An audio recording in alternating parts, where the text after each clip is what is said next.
today, as is the case at all virtual hearings, is that if you can turn your electronic devices to silent and that cameras are switched off unless you've been addressed by me or have been invited to speak. If you lose connectivity, please rejoin using the link provided in your invite. If you encounter difficulties, it might be worth trying to restart your device, and if all else fails, if you contact Kerry. So the session is being recorded and live streamed. If you wish to respond to any question that relates to your presentation, then please use the hands up function. I will come to you in turn. So there'll be no cross-examination of participants, and neither will it be permissible to respond back to a point unless I invite it to a understanding. We've got quite a lot of people on the call again today, so we'll use the same system that we did at Matter 3 last week. So on each question I'll go through the list of people with hands up, and you'll be given an opportunity to say what you want to say, and then I'll either bring in the council or move to the next person on the list. So hopefully you've still got the Matter 3 agenda. We got as far as question 20 last week, so we'll be starting with question 20. If we haven't concluded Matter 3 by around 11 o'clock, we'll have a short comfort break so that we can start promptly after the break. If you leave the Teams meeting on and just turn off your camera and microphone. If anyone's unhappy about the session as it unfolds, if you please let me or the programme officer know straight away so we can try and resolve any issues. And I think that's probably everything for today. So if I can just start by asking the council to introduce who's here today, and then we'll move swiftly on. Good morning, Mark. It's Eddie West, Local Plans Manager at Shropshire Council. Good morning, Daniel Corden, one of the principals in the planning policy team at Shropshire Council with a specialism focusing on housing. And Hugh Richards, planning barrister advising the council. Thank you. You're obviously in a different room today, so I think the sound's actually better. That's good. It's a less warm room as well, which is good for everyone. Good. Okay. Right, let me just turn up my agenda. So starting with question 20, whether policy SP13, so delivering economic growth and enterprise, is justified, effective and consistent with national policy, and whether figure 30 SP 13.1 text should be included within policy SP 13. I think from the matter statement of the council, they seem to agree that it would be a good idea to incorporate that. And they also suggest a change to SP 13.7 to include Class E. That's in their matter statement. And there are also a few name modifications on the schedule of name modifications, which is GC4M, and that's in the council's documents section on the website. Does the council want to say anything before we take? Good morning, Mark. Yeah, we haven't got a lot to say with that. It's not already in our matters statement. Just for ease of use, it's question. It was 18.1 to 18.21 in the council's statement is our response to that question, and I think the question on the agenda is largely along the same lines as that. So you have our response. In terms of the policy, I suppose it's just worth going over what the policy seeks to do, and I'll do that really briefly. Yeah. In terms of obviously it seeks to clarify the employment land requirement, 300 hectares. It seeks to identify those uses which we would encapsulate within what that employment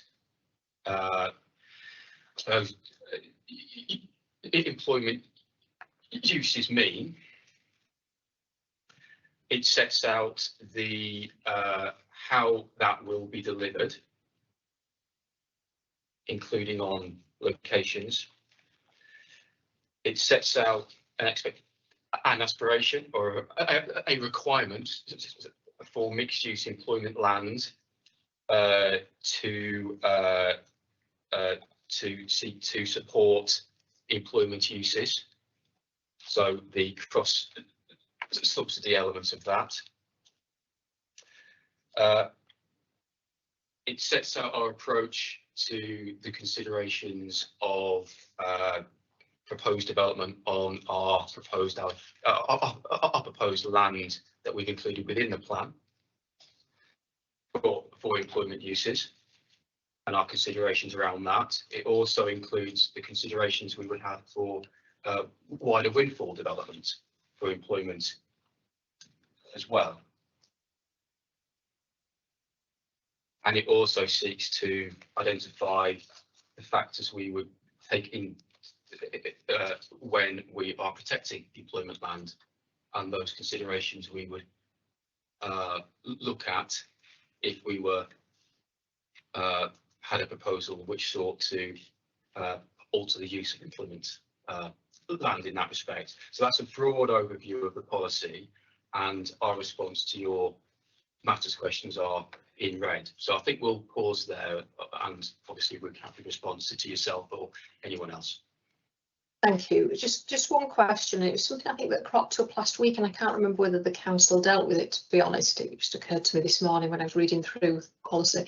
So the policy says that the requirement for will deliver around 300 hectares of employment land.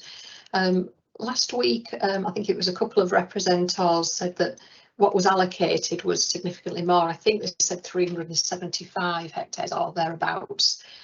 It might be worth just explaining a little bit more about that, the rationale, and whether that would lead then to think the harder to develop land being left behind, so brownfield sites, etc., and people would cherry pick the best ones first, and whether that's sustainable.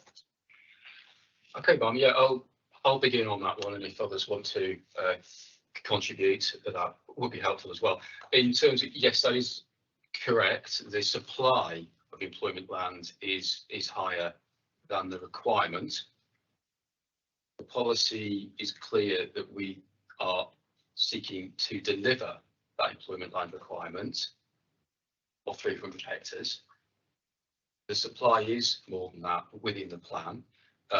This is a response to the need for choice in the market, which we consider is particularly crucial from a Shropshire perspective in generating that investment opportunity and having a sufficiently wide range of employment land to the market to deliver the 300 hectares of employment that is our requirement. So it's a similar process to oversupply with housing. In effect, it's a buffer in order to ensure that we deliver on our requirements and that we don't have to fall into almost an early review, because if we are not actually delivering. So that's the broad overview. I don't know whether anyone wants to. Yeah, I'd just add that specific principle is actually reflected in a number of the settlement policies. I know we're not dealing with them at this stage, but they do form part of the wider strategy. And that sort of principle of choice and competition is specifically referenced there. It's about making enough land available to achieve that requirement. And in Shropshire, we consider that it's quite important, because the delivery of employment is an important aspiration, but it can also be quite challenging. And that's where our economic growth team come in and facilitate that process quite effectively. But providing a pool of sites to choose from is quite important. In terms of the issue you raised about brownfield land, again, because of the characteristics of Shropshire, the majority of our supply is greenfield in terms of its nature. Those brownfield sites that we have primarily are sort of as part of a wider mixed use scheme, if you like. So yesterday we discussed Ironbridge Power Station and Clive Barracks. They're both mixed use sites where there's an element of sort of cross subsidy, if you like, that will facilitate the delivery of the employment. And obviously it's part of a wider project, if you like, which gives that sort of confidence about the deliverability aspect of it. Okay, thank you. So I'll open it up now to participants that are here. And if you want to put your hands up, and I'll bring you in order.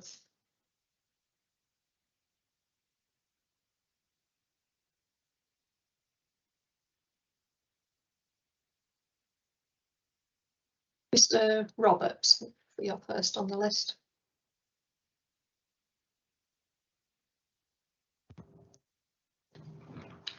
Thank you, Alan. Can you hear me? Yes, you're much clearer today. Obviously, you haven't got as much sunshine. I'm not as white as I was yesterday. No. It took a lot of work overnight, that did. Did it? Right. Some comments.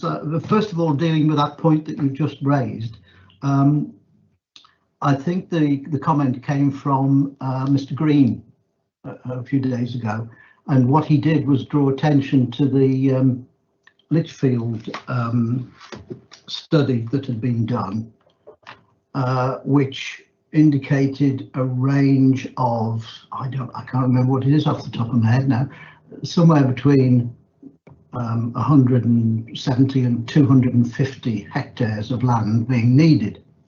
And he said that, well, the allocation is, or the target is 300 hectares, which is considerably above what Litchfields had estimated, and they had taken into account some flexibility and also replacements. And so the figure is already above what their consultants had suggested was appropriate.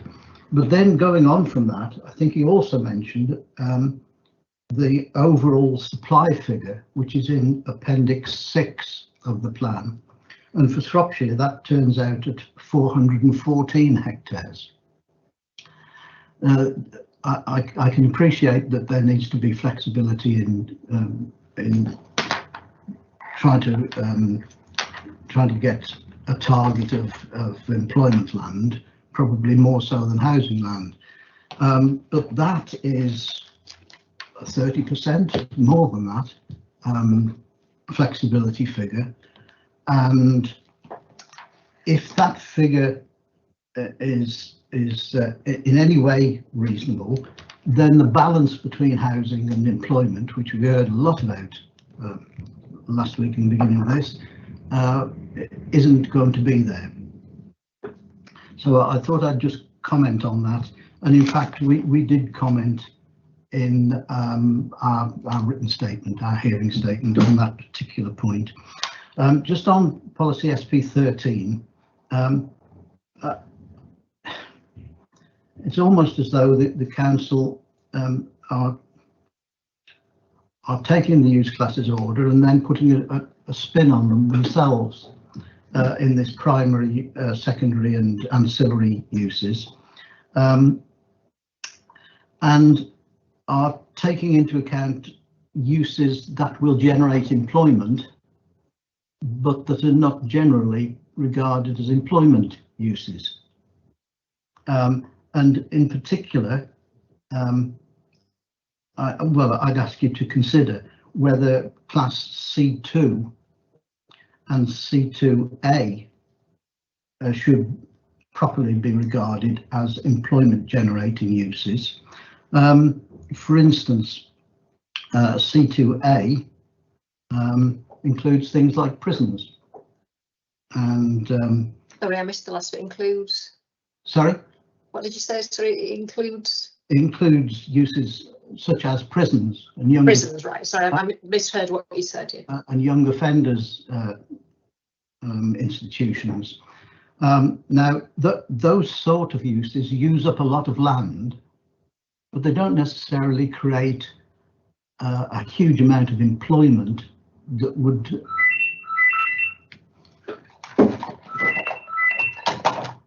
be useful if it were actually the normal B2 type uses. So I'm just wondering if those should really be in there at all. And then when we get to ancillary uses, we get takeaway services. Now, I appreciate that the council are probably thinking, what would we expect to find nowadays on employment sites? And certainly food is important. And in the past, I've had great difficulty persuading councils that people need to eat, even in employment areas. But there's going to be a hard job, because I've noticed a lot of drive-through takeaways have been appearing on the edges of employment areas nowadays. And there's going to be some difficulty in resisting that if it's already in a policy. Those are the sort of things that development control can deal with perfectly adequately itself.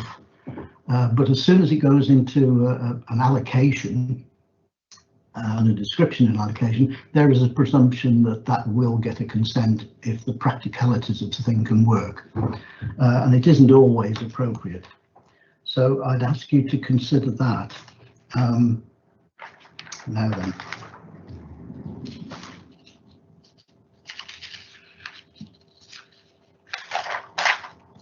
I'm also concerned about the sui generis waste installations, because again there's a presumption that that will be acceptable, and it's mentioned in both the primary and secondary employment uses.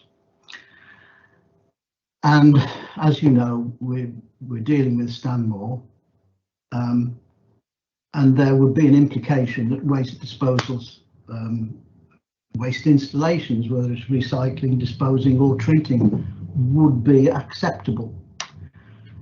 And that's backed up by, again, going back to Appendix 6, where against Bridge North, there's a little red W underneath the name, or sorry, alongside the name, which implies that they want to, the council wants to introduce waste disposal, transfer, whatever it is, into these sites. It can often be pretty difficult stuff to deal with, but again, if the allocation is there, the implication is that it starts off with a big tick against it. The problem with these is that they are often uses which other people don't want to locate near, and being surrounded by green belt, because the allocation would take those sites out of green belt, and this is going to happen in other places as well. It's not just Stanmore, but the allocation takes the land out of green belt, and then if those uses go into it, even if the green belt is, you know, the other side of the border, then the effects of that development are felt on the green belt. And looking at the moment to the application that is with the council at the moment for the incineration plant, which they regard as a B2 use, not a sui generis use, that involves a couple of extraction flues, which are 15 metres high, well above the height of the buildings there. So that's just an example, but that's surrounded by green belt, but those green belt policies do not apply. So this needs some careful thinking about, and whether sui generis waste should be in, whether it is in fact an employment use rather than a purpose for something else is another question. What else have I got?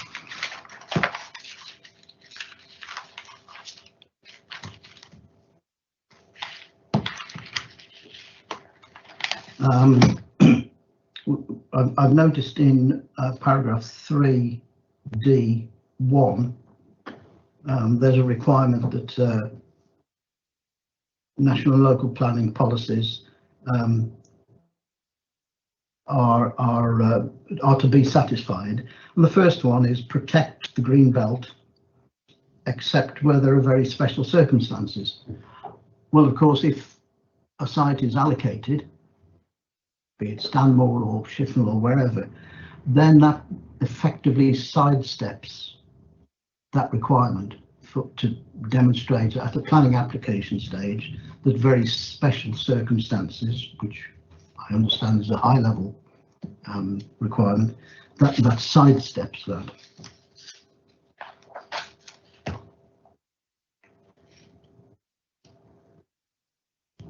I think that's it, ma'am. Thank you very much. Thank you, Mr. Roberts. Do the council want to come back on those points? Some quite interesting points Mr. Roberts raised. Yeah, thanks, Ma'am. I will come back on a couple of points. I think. Just wait for Mr. Roberts to. You want to just turn your camera and your mic on? Thank you, Mr. Roberts. Thank you. Yeah, it's just. I think in response to a couple of points which Mr. Roberts has made about the inherent leeway within the policy about what constitutes an employment use, generating use. That's a purposeful approach from the council in order to recognise the modern employment area, and it's also a response to the obvious changes at the national level around the use class order, particularly around use class E, which not the environment to comment on today, but that it does inevitably broaden out employment uses on that respect. Now, the policy is constructed around the primary employment uses, the secondary employment uses and wider uses. The exceptional services like use class E, B and F. Now that's done on purpose, and as I've already said, recognises, in our view, the needs and demands of a modern employment area. We don't think it compromises those employment areas in delivering the primary function, which is employment uses. So I think Mr. Roberts has actually set out our argument quite well about the need to be flexible, and we've done that on purpose. I was just going to say, linked to that, of course, that also emphasises the importance to have a robust supply, because we recognise the nature of the employment sites. It will be more diverse, perhaps, is the word maybe I'm looking for in terms of the types of characteristics. And that is what, as Mr. West has pointed out, that is a modern employment site. But there's a clear hierarchy within the policy in terms of what we expect to see on those sites. With regard to the point that was made about the green belt, ultimately the plan-led approach of identifying land to be released from the green belt and allocating it for employment, that is the purpose of it, to allow it to come forward for employment. And it's not that it's sidestepping the exceptional circumstances at the very special circumstances test. It is that it's going through the exceptional circumstances test instead, and that is a recognised part of the plan making process. And we've done that in locations where we consider it's important to do so, and where we consider that there are exceptional circumstances, having gone through the due process in the National Planning Policy Framework. Now, I don't want to go into site specifics at this stage, because clearly this isn't the stage for that, but we consider that the reasoning is well drawn out in our evidence, and I'm sure we will have further opportunities to look at that at a later stage. Thank you. And presumably you've got development management policies that would ensure that when applications come forward, consideration is had of things like the impact on adjacent open countryside or green belt or whatever it might be for tall buildings or. Exactly so, Mrs. Crosby. As we all know, and we often, I know I like to say, the plan should be read as a whole. There are detailed development management policies on things like pollution and public amenity, which will inform the decision-making process on any planning application on any site, whether it's allocated or not. That is the role of those policies. And yes, the plan needs to be read as a whole when you're making a decision, and that is the role of the planning application process. Thank you. If I may, Mum, just one point which Mr. Roberts made, which we have already spoken about at earlier sessions, but because he's raised it, about the EDNA and the range which was included in the EDNA. Obviously, we've mentioned about that, and we've talked about the evolution of that need based upon the more up-to-date evidence of monitoring around the ratio of gross to net on employment areas in Shropshire, the 40% to the 26%, and that's covered in our employment paper, which we've submitted in February this year, and explains about that, and it then therefore explains about that why that therefore increases the employment land requirement in our view. So we covered that, but because Mr. Roberts had mentioned it there, I just thought it was worth reiterating. Thank you. I'll turn now to Mr. Munro. Please.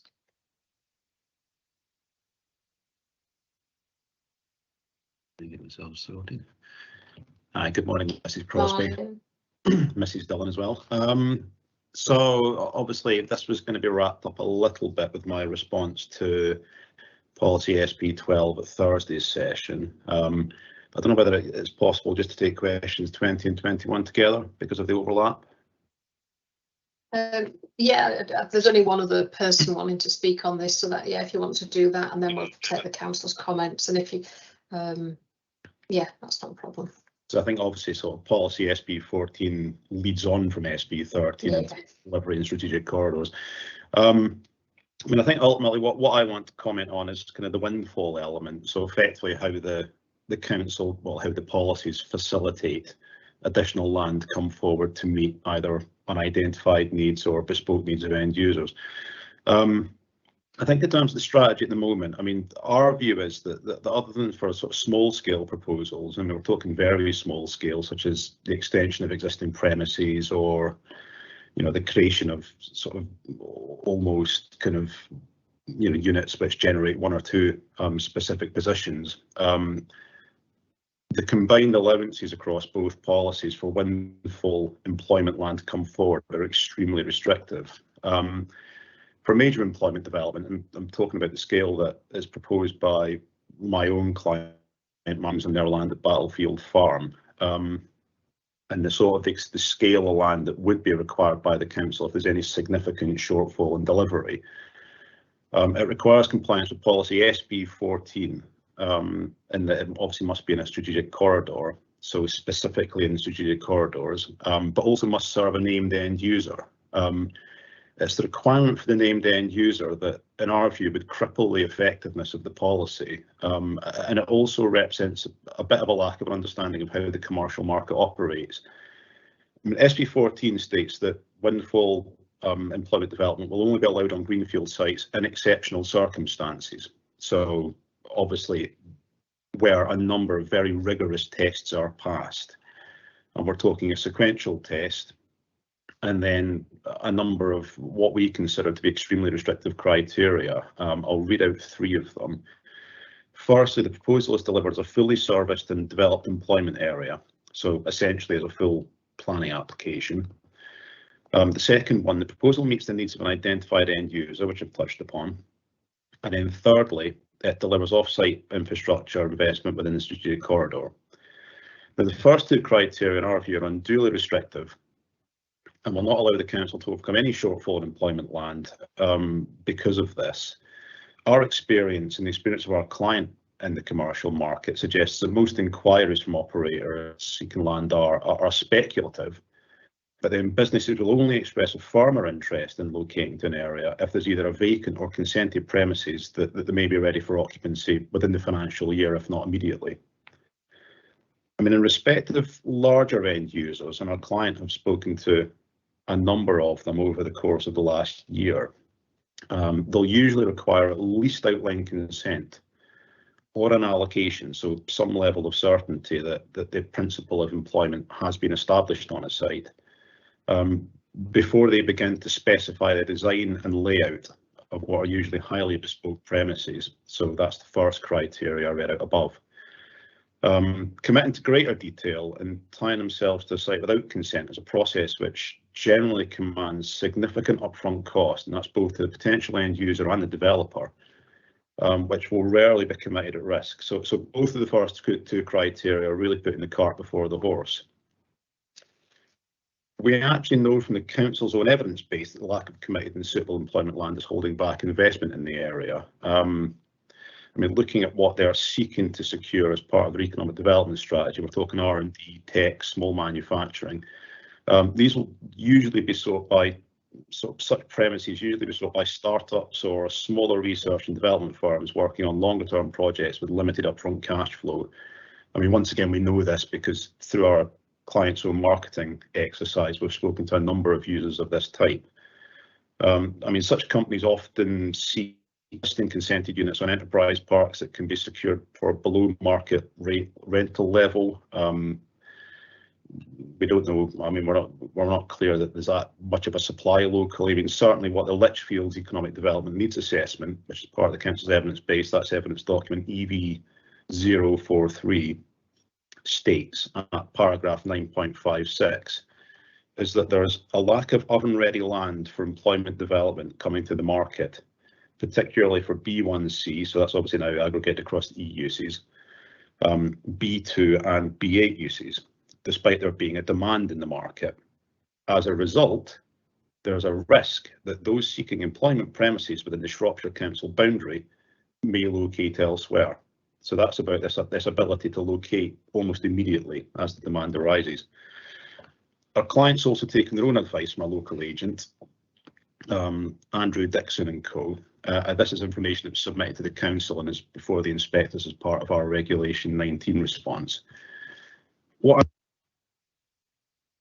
market assessment is, in terms of the operation of the plan itself, and in particular the windfall strategy designed to overcome the shortfall in allocations, we are clear that most companies seeking to relocate are likely to be discouraged by the requirements of Policy SP14, which states a need to identify, design, and then build a new premises when a need is identified. This would be a very lengthy process with no guarantee of success in the mind of the occupier, so it's the risk issue again. And as I say, our clients' experience bears this out. They've been marketing their land at Battlefield roundabout, obviously at risk, for approaching a year now, and all inquiries are subject to some form of planning permission. This obviously results in a clear catch-22 as far as the policy requirements are concerned. I mean, essentially the policy, as worded, requires a committed end user to secure planning permission. However, the experience of my client is you actually require some form of consent to secure the committed end user. So it's very much catch-22, cart before the horse. In short, businesses seeking to locate to an area require choice and certainty that the commercial needs can be met swiftly and often immediately. And it will only come from the provision of a combination of a greater number of allocations, or certainly a list of allocations that are demonstrably deliverable, along with flexibility built into Policy SP14 that will allow larger and multi-plot sites to come forward on a more speculative basis, without the burden of either a secured end user or the need for the scheme to be built out immediately. The allowance for additional employment land to come forward should also be linked to the triggers in Policy SP12 that I suggested at last week's session, that would encourage additional employment opportunities if there's an identified deficit in supply and delivery, so sort of linked to either a quantitative or qualitative need. I mean, ultimately, in terms of our general response to both questions, I mean, our view is that it must be concluded that taken together policies SP13 and SP14 are unsound, and that they don't effectively meet the needs of commercial operators, nor do they fail to understand the realities of the commercial market. And then obviously leading on doesn't either meet the needs on a qualitative or quantitative basis. We've actually included some proposed amended wording as part of our matter 3 at the moment, aren't we? Matter 3 statement. So effectively proposed softening, really, I guess, of Policy SP14. So obviously allow you to peruse that if you wish. I mean, that's my main point on the policies and the effectiveness of the policies. There's also a couple of sort of addendum questions or subsidiary questions as part of both 20 and 21. I'll just address them quickly if I may. First, in terms of question 20, whether figure SB 13.1 text should be included within policy SB 13. I think we touched upon that at the top of the session, and I understand the council are minded to include that. I mean, our view is that it shouldn't be included as part of the policy. I mean, as written and taking it verbatim, it seems to present only broad guidance, and it includes words such as expected rather than should, etc. Whilst also relying on reference to the council's annual monitoring report, which is as a sort of a benchmark, which is a document that we understand is published only very intermittently. So there's a possibility that if this was included as broader policy text, it would quickly fall into trouble if the council weren't able to maintain its publication of the reports required to maintain the efficacy of the policy. And our view as well is policy SB 13 is already overburdened with a range of unnecessary and onerous criteria, and including the long list figure SP 13.1, guidance or otherwise, would make it even more difficult to deliver sufficient employment land which ticks every box. In terms of question 21, I think that's the one that asks whether the strategic corridor should be marked on a map or a plan. I mean, our view is that they should. And obviously, as detected from our criticisms of both policy SB 13 and principally policy SB 14, to do so would just create a bit of additional certainty and clarity in terms of where employment land should be, or additional windfall employment land should be delivered. I mean, there's obviously been a lot of talk around, whether it should be directed towards the M54 corridor, whether that expands to the A5 corridor. I would suggest it should. Obviously, it mentions within the plan I think the A49 north to south is one of the strategic corridors. Potentially A53 should be included as well, but I think it needs definition in terms of where the broad scope of these corridors lies. And I think that would at least help with a bit of clarity from a promoter's perspective, and I guess from an operator's perspective as well. Thank you. Thank you.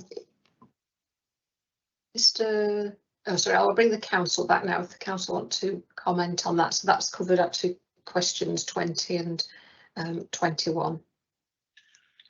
Okay, thank you, Ma'am. I've got a couple of comments, and then my colleague might have a couple of comments as well. Just in response to the issue of windfall, I think it's worth, worth reiterating really that obviously we do work in a plan-led environment. I'm aware that some councils take a very broad view of windfall for employment purposes, but that's often where they're not proposing land in their plan for that particular use. So they necessarily have to take a very broad windfall approach. That's not the case here. Obviously, we are setting a requirement. We are setting, and we have obviously talked about the requirement and supply. What we are seeking to do here is to open up the potential for windfall opportunities within that plan-led system, whilst maintaining a sufficient degree of management over that particular process. And in that process, and this is particularly important, I would suggest, is that we can't undermine the delivery of the allocated or proposed land to be included in the local plan. There has to be a sequence here in where we seek to deliver our employment. That's the whole purpose of the plan-led system. Otherwise, I think what Mr. Monroe is getting, always where he's leading his argument, is almost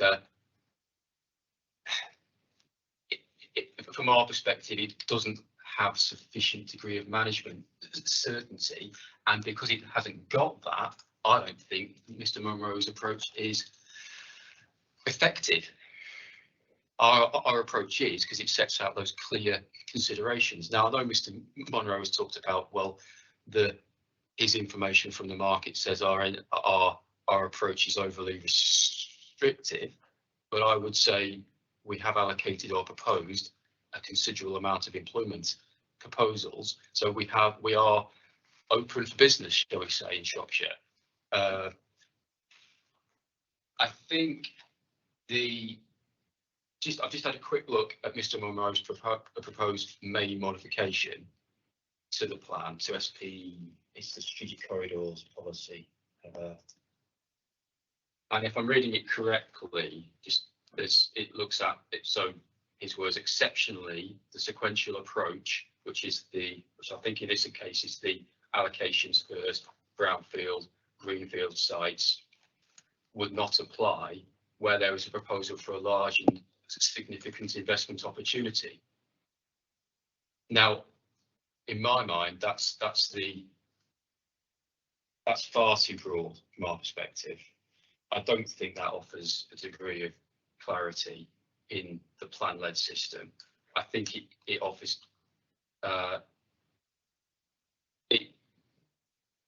think it could potentially undermine the delivery of our wider plan and our wider sites in that context. I don't think it's unreasonable to expect on major investment opportunities in the countryside, which is what we're talking about here, by and large, to have end user specific requirements.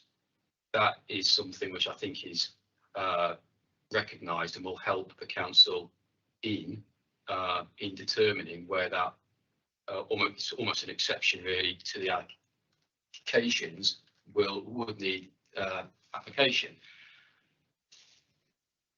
And I will obviously mention this. Obviously, we do live in a plan-led environment, but there are obviously through planning decisions the ability for material factors to outweigh that. There always is. We all know that. So there could be, if Shropshire Council does have an approach, I think it's normally called the big one, isn't it? You know, if we get the big one coming our way and the policy isn't there, but there are compelling compelling material factors that would outweigh the plan, the planning system allows that to happen. So obviously I don't need to tell you that, but it's just worth mentioning. So I think I'll pause. I'm not sure if colleagues got anything else to add. Only one observation as much as anything. Obviously, we've already had queries raised about the extent of the employment allocations in terms of concerns that there's too much, and we've explained why we feel it's important to provide choice and competition. It struck me as interesting that Mr. Munro was implying that effectively we've got too little. And again, I think we feel that we've got the balance right to ensure that we have choice and competition to provide the confidence about our ability to deliver our employment land requirements. Yeah, that was more of an observation than anything. With regard to figure SP 13.1, I noted Mr. Munro raised some concerns about the inclusion of that in the policy.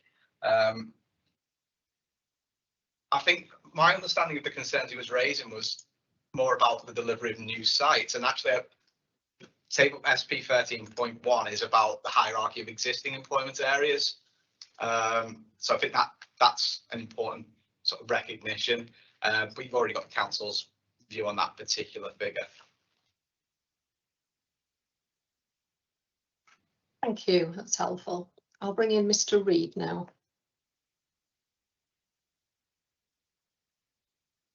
Good morning, Mrs. Crosby. Good morning. Good morning. Nice to be back. Was that sarcastic or? Not at all. I missed everyone very much. Perhaps I can deal with my my client's position in two ways. Firstly, looking at the qualitative aspect. Secondly, dealing with the quantitative aspect. But I'll deal with them actually in reverse order, because the quantitative is important for the purposes of understanding SP 13. And SP 13 simply doesn't do what it needs to do, and that is accommodate the requirement for the Black Country. You have our position on the quantitative nature or the extent of that, and I won't go back into it, but the 300 hectares that's been identified is patently inadequate. And for that reason alone, the policy doesn't do what it should do. And there's been debate, of course, with regard to the figure that Mr. Green has identified, and it's a bit difficult to understand yet whether the council acknowledges it, but or agrees with it. But the actual figure is at 375, and the point has been made by the council. Well, that's introduced in order to ensure that there's some degree of flexibility and choice in the market, and that's important for the purposes of understanding why that figure is in there, because the council has always taken the position that it's with regard to those aspects, flexibility and competition, but not for the purposes of dealing with the BCA need. And any suggestion that it's otherwise is, in my submission, contrived. And it's a back justification, in short. So that's the quantitative point I wanted to raise at this stage, although I will come back. In fact, I may just deal with it now, which concerns the issue of the existence or otherwise of exceptional circumstances in respect of those sites that have been identified. Now, it's important to note that the assessment of whether exceptional circumstances existed for the purposes of the release of land in this plan derived from the analysis of Shropshire needs. It did not derive from a proper analysis of the Black Country needs. Now, I won't go into the site specifics, but just as an aside, you'll see that the justification for not having Junction 3 in, for example, was not related to the BCA need issue, except insofar as it had been predetermined what the level of need was that should be satisfied. But there wasn't a proper analysis as to whether exceptional circumstances existed for the release of sites as a result of the BCA needs as properly understood. And that again is a failure in terms of the quantitative aspect. Turning to the qualitative aspect then, you have our point as well, that there needs to be strategic delivery within the strategic corridors as properly understood.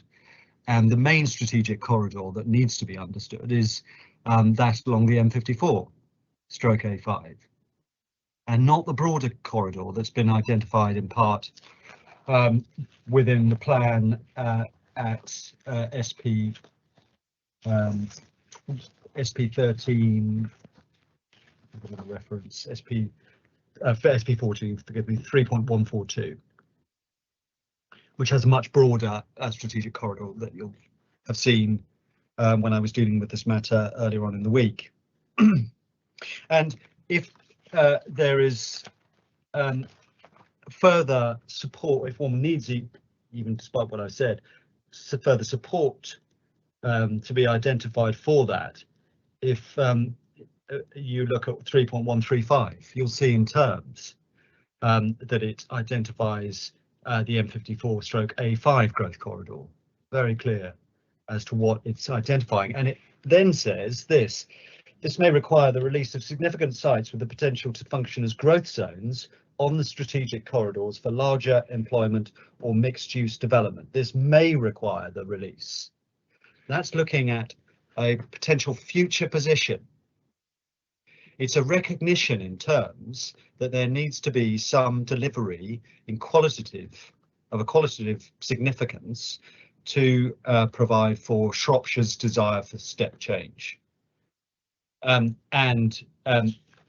What essentially it's saying is that, well, you just look then to the Windfall scenario, and that was reflected in what Mr. West had to say just a moment ago, when he described the big one, as it were. And said, well, the policy, the overarching policy position provides for that sort of scenario to come forward. Now, if there is an existing need, which there is, you know our case on it, if there is an existing need, it should be provided for now, and one shouldn't have to rely upon Windfall. And it's an ineffective and unpositive forget the ugly language, but an unpositive approach to not deliver for that now, to not deliver that now. And that's an important aspect of the qualitative deficiency of the policy approach that's so far been adopted.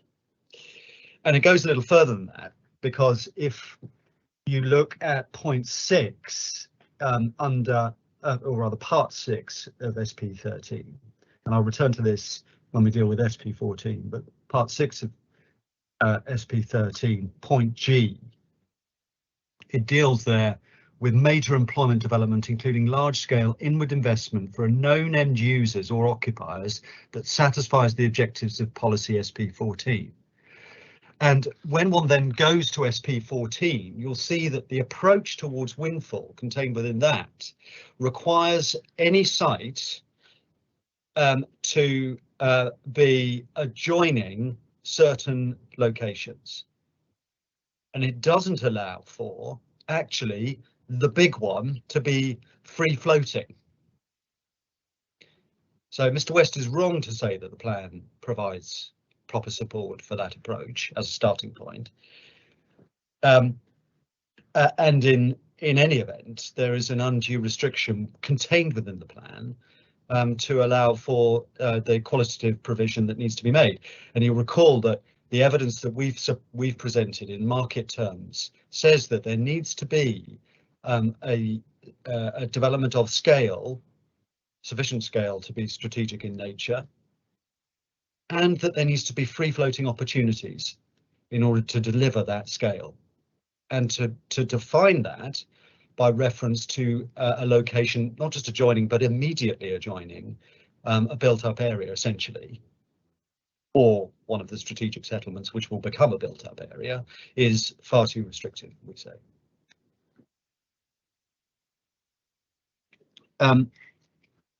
That was everything I had, except for one other point that I just wanted to flag up, if I may, and it concerns the issue that actually arisen over the last 2 days, I think, or perhaps on Wednesday, and that was the approach towards the safeguarded land and the degree to which safeguarded land may be capable of being released in order to meet Black Country needs. Now, that comes up by a side wind, as it were, in terms of the 300 hectare element. I can deal with that in the context of the DTC debate that we will subsequently come up to deal with. It seemed to me that probably it's better to leave it to that point rather than try to shoehorn it into the issue under the issue of SP13. But I didn't want to lose my opportunity, Mrs. Crosby. So if you'd prefer for me to wait until that point in time, as and when we have the matter resolved in terms of DTC, then I can certainly do that. It's entirely up to you if you want to deal with it now, and that's fine.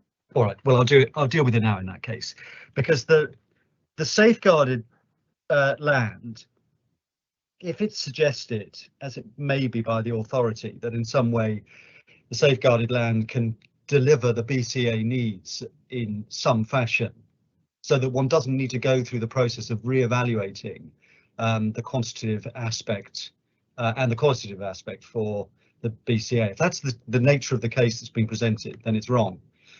And the reason it's wrong is because the amount of safeguarded land is identified within the plan itself as 116 hectares.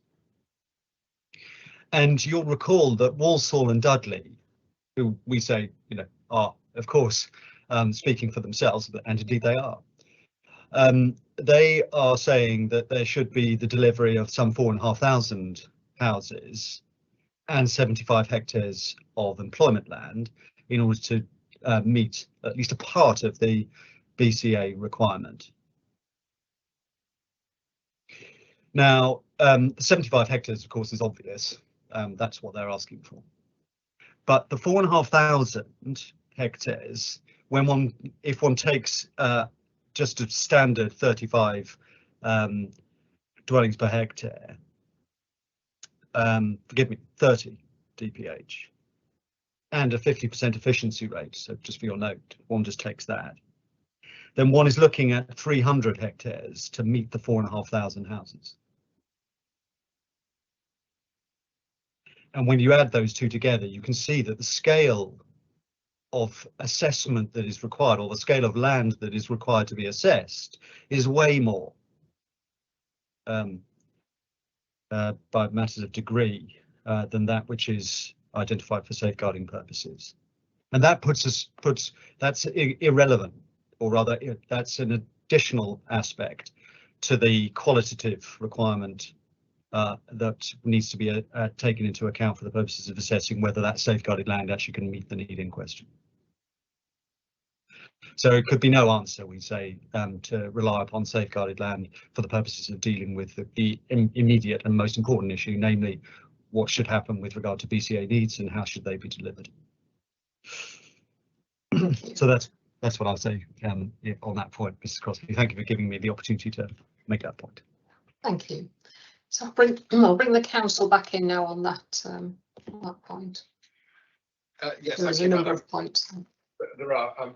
Hugh Richards, I'm going to deal with two of them.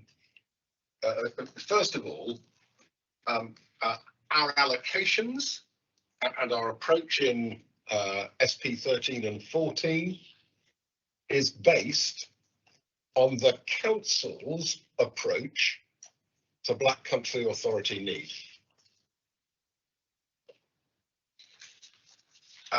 And you heard our case from day one onwards on that, and you heard Mr. Reed's case from day one onwards at every opportunity. But to be abundantly clear, if our approach to Black Country need is wrong or is unsound, then you will no doubt tell us, and then we will have to consider how to meet any additional need that you think, by reasons of soundness, needs to be in this plan. So that's the first point. The second point is, we are not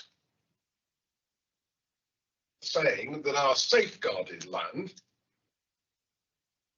is there for Black Country needs. If and when you tell us to meet more of the Black Country need, we will have to do additional work and come up with a new strategy. We will not simply say, oh, well, we don't need to do any further work, just release the safeguarded land. So those are my two key overarching points, and Mr. West has got some further things to say. Yeah, it was just to follow up on that point. I think Mr. Reed's it implied that that approach was our preferred approach. It's not. I know it's been referenced in the discussion. I think it's been referenced by Miller Holmes, particularly around, you know, if that was the case. Just that's not the council's case at the moment. So I just didn't want you to so we want to be clear on that one. I think just as a broader point, again, this is obviously Mr. Reed indicating that the policies aren't capable of meeting sufficient windfall. Again, I'll just reiterate the fact that obviously we are both, well, in our policies that we're discussing here, we have obviously identified a requirement. We've identified through the plan land to accommodate that requirement. We're accommodating a windfall approach as well as that. What's been discussed thus far, it's not unexpected. I think Mr. Reed described it as the free floating opportunity. To me, a free floating opportunity sits outside the plan-led system and potentially could be accommodated within a material considerations argument if and when a convincing one was proposed as an exception to the plan. But that to me sounds, it's too far for a plan to go. It's almost in the area of why bother having a plan. So that's just the point I was going to make on that. And I haven't got anything else to say. Thank you.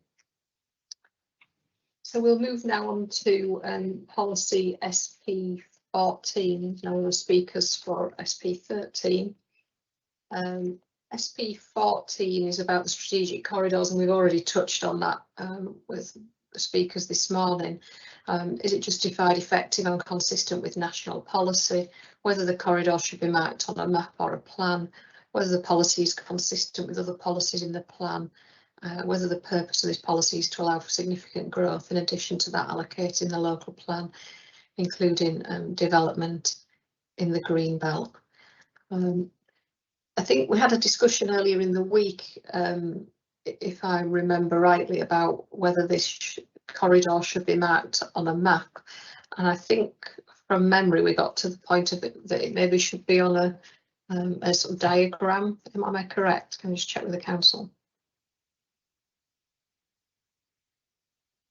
Yes, ma'am. I think that is correct. Yeah, I think we acknowledge that would potentially be helpful for the plan.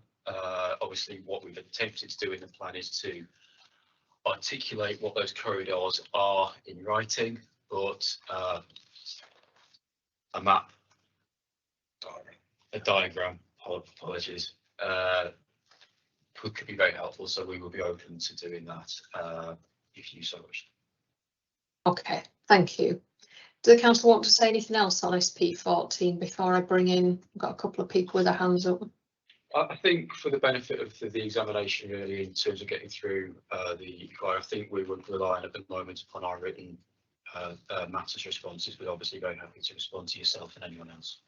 Okay, thank you. Ms Durbin.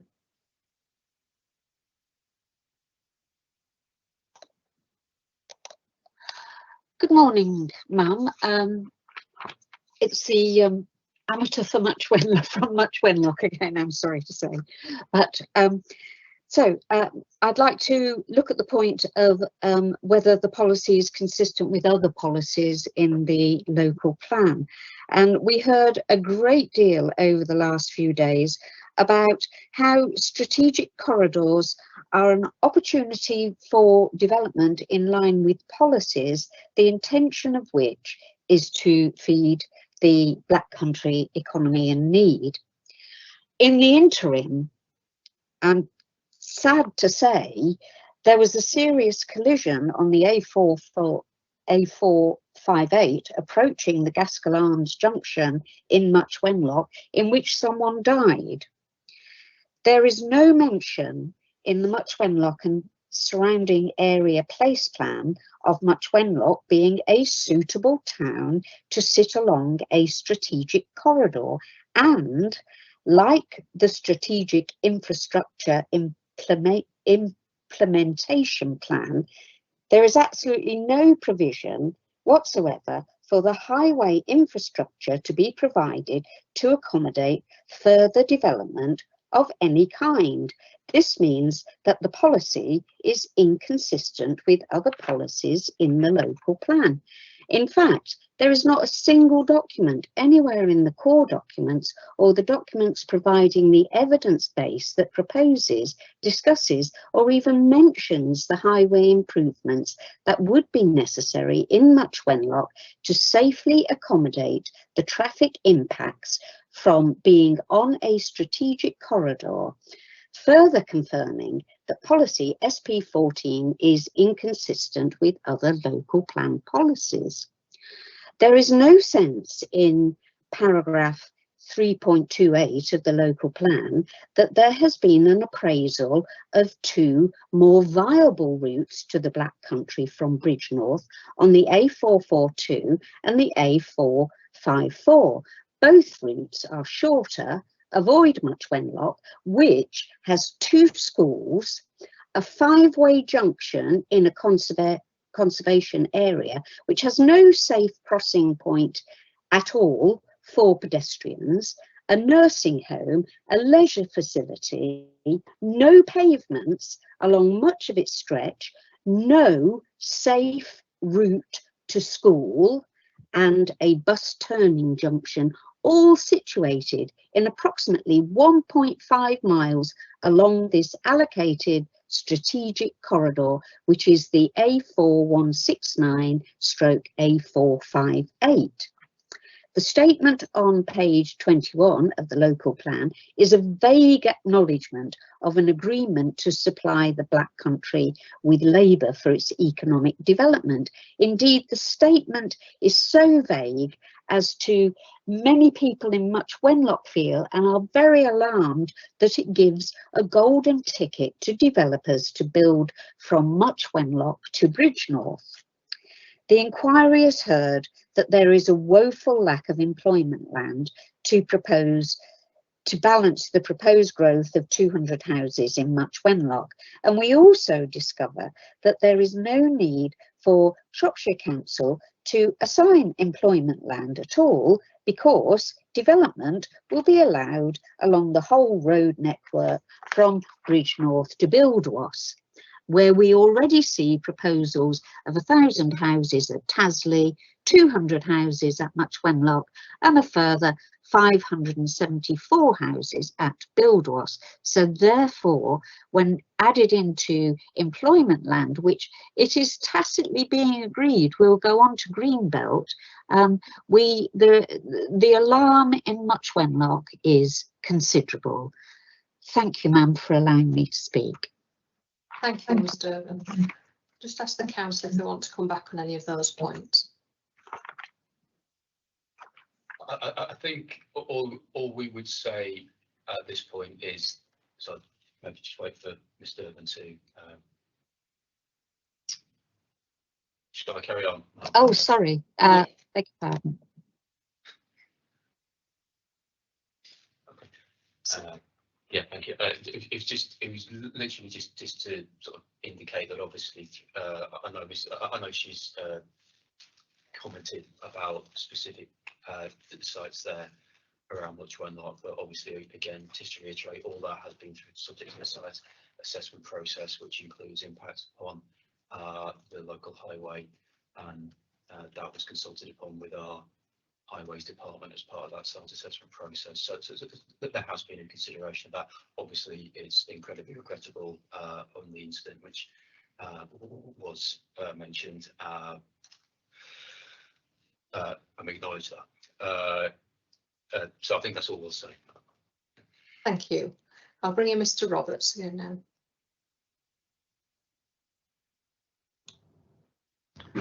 Thank you, ma'am.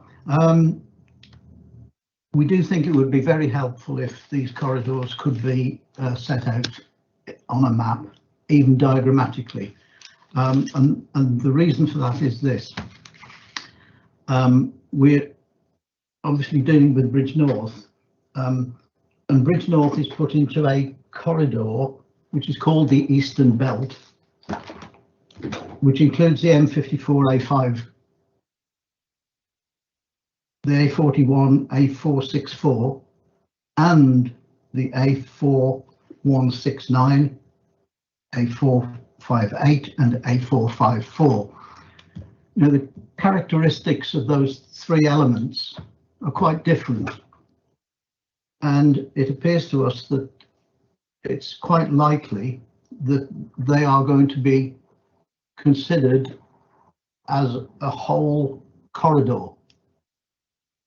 And we'd suggest to you that the characteristics of the A5 and M54 and the sort of needs that are developed along that corridor are quite different from the A458 and A454, for instance.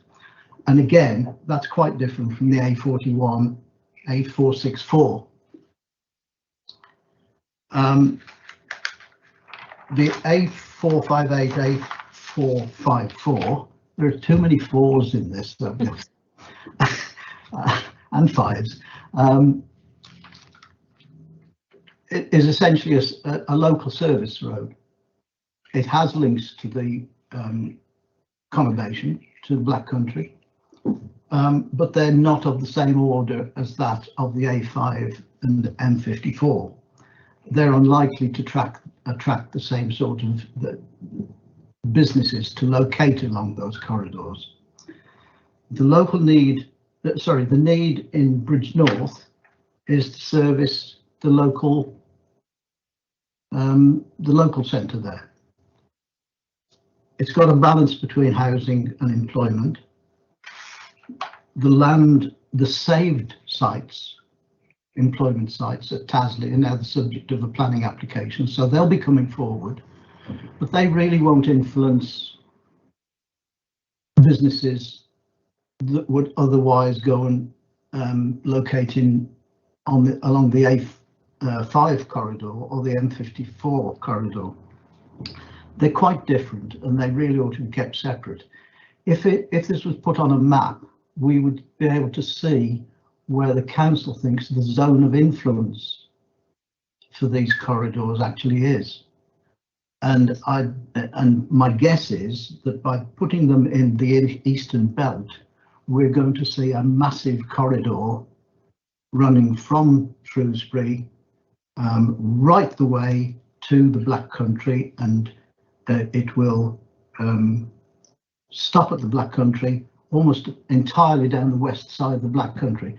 These roads don't serve that sort of purpose. The M54 might do, but the roads through Bridge North, the A454, etc., do not serve that same sort of purpose. That's all, ma'am. I think it would be helpful if they was put on a diagram. Thank you.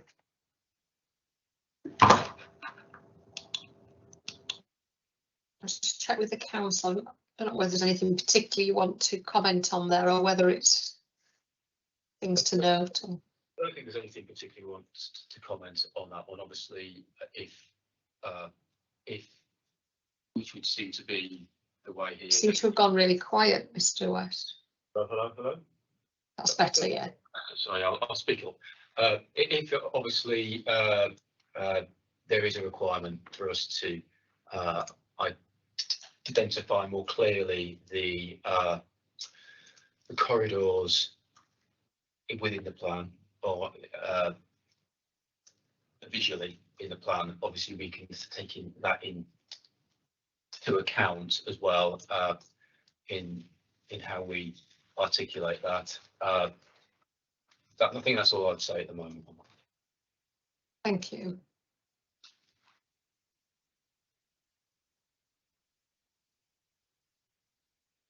Mr. Reid. Thank you, Mrs. Crosby. I'm not going to repeat my case, obviously, on the strategic corridors. You know what that is. I'll just make 2 points, if I may. The first relates to what I said earlier on in relation to SP13's restriction on windfall development.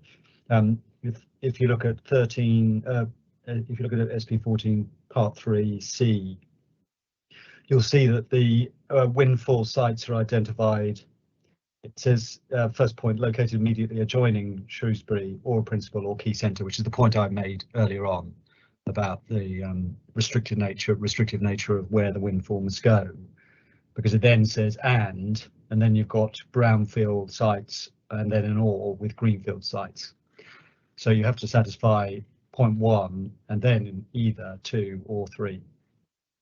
And that's then reiterated under point 3, second bullet, where it says that the proposal has to strengthen the role and function of strategic settlements, particularly Shrewsbury and the principal centres. Now, that of course restricts, as I say, the approach that one would take towards proposals that aren't either immediately adjoining or that wouldn't be regarded as having that effect on the role and function of those strategic settlements, as opposed to being strategic in nature and satisfying other needs, particularly the economic desires of this council and the BCA requirements. And that then meets, of course, what Mr. West said about the planning system being able to accommodate an exceptional case, because the authority could easily point to this policy and say, well, this is the direction, that any proposal has to be in that location. As a matter of principle, something that's not immediately adjoining is contrary to the plan. So Mr. West's point is a bad one. The second issue is just the definition of the strategic corridor. You know our case that the M54 is stroke A5 corridor is more tightly defined than that, which is identified at 3.142. point A. And Mr. Roberts is right in what he's had to say about their differences between those various parts of the road network. There's an absolute distinction to be drawn between the M54A5 corridor and the broader series of roads that are identified there, and it needs to be further defined so that it's clear that the M54A5 corridor is itself and alone the strategic corridor for its own purposes. Whether that's done by plan or by way of more careful delineation in words, we don't have a particular issue with, although it's obviously a lot easier if you're dealing with it by plan, as long as it's sufficiently detailed. So that's what I say. Thank you. Thank you. The council want to come back on any of those points? Yeah, thank you, Mark. Just one point in relation to Mr. Reed's first point. Again, obviously, I know it's a reiteration of the Windfall approach. You have our view on that one, but just to add one comment is obviously in a plan-led system, which particularly a plan which is seeking to deliver an urban growth agenda, that has to be respected, or our view, that should have to be respected in any direction of windfall allowances. Hence why we have the policy as worded as is, particularly around, which was Mr. Reed's point about adjoining Shrewsbury principal and key centres. That's precisely the point of the plan, urban growth focus. To do otherwise would be contrary to the overall strategy of the plan. So I'll just leave it there. Thank you. Mr. Carter.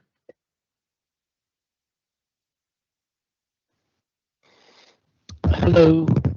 Morning. Hello. Can you hear me? I can hear you, but you're a bit fuzzy visually. Oh, you've that's it. It's a bit sharper now. Yeah. Okay. Thank you very much indeed.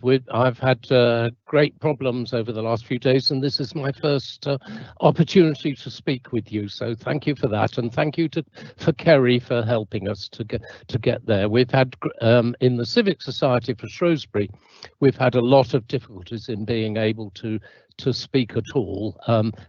Not your difficulties, because I know you've had difficulties with this inspection, but our own as well. So we've had a lot of illness and COVID and so on and so forth.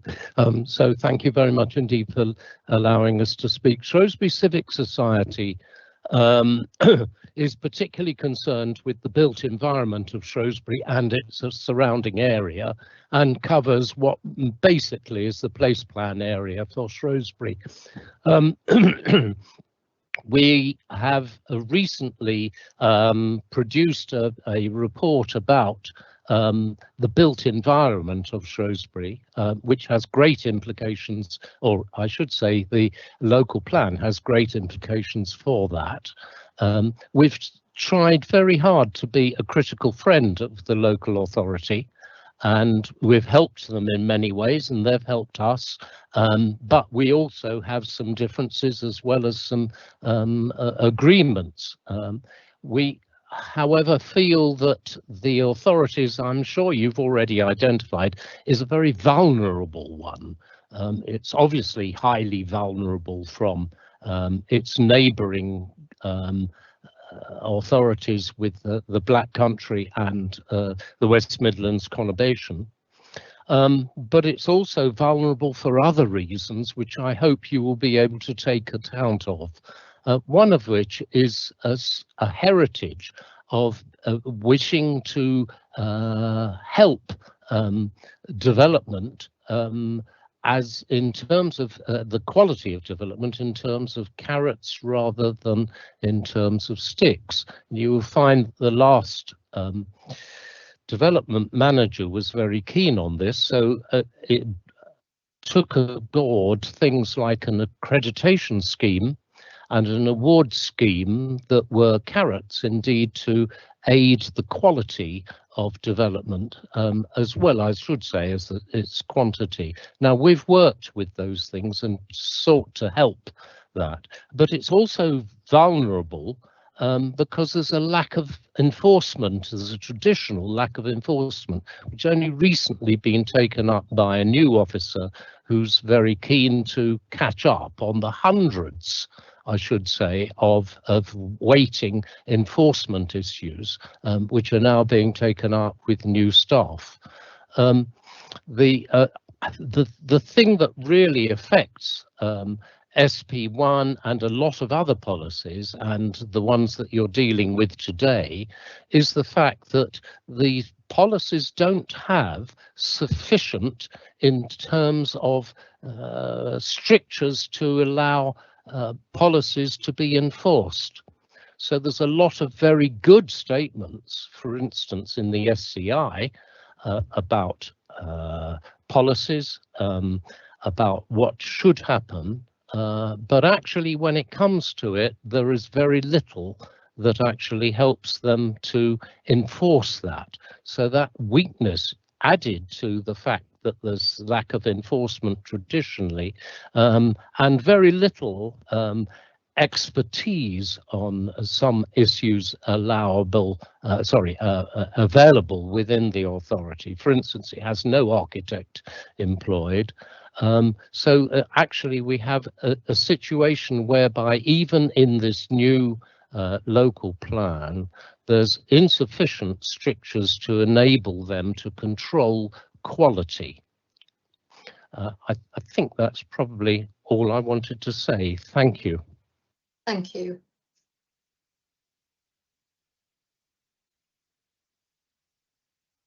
Just bring in the council. You want to turn your mic and your camera off, Mr. Carter? Thank you. Thank you, Mr. Wessex. I think Mr. Carter went a little bit off SP14 there, but he explained he'd had trouble joining on various days. So, yeah, accept that, Mum. And yeah, I've missed a lot. Yeah. Okay. Yeah, accept that entirely. And I think just in response to Mr. Carter, firstly, we do work quite closely with the civic society on a number of issues. As Mr. Carter mentioned, we don't always agree on everything, but we do have a good working relationship. So thank you, Mr. Carter, for recognising that. In terms of the point he's making, I think it's a broad point about the ability of the plan to influence design quality, whether that be on residential or any type of development. I will point to SP number number 5, which is high quality design, as specifically catering for that purpose, and that's and we discussed that last week. So I won't, and you have our response on that. The other points Mr. Carter raises, I think, is more of almost an application point at Shropshire Council's end, probably around development management. And at that point, I would say it's our job to write the plan. Development management obviously have to apply that, and they will seek to do that in the best way they can. And I will leave it there. Just one thing to add is, it's just specifically with regard to Shrewsbury, it is worth noting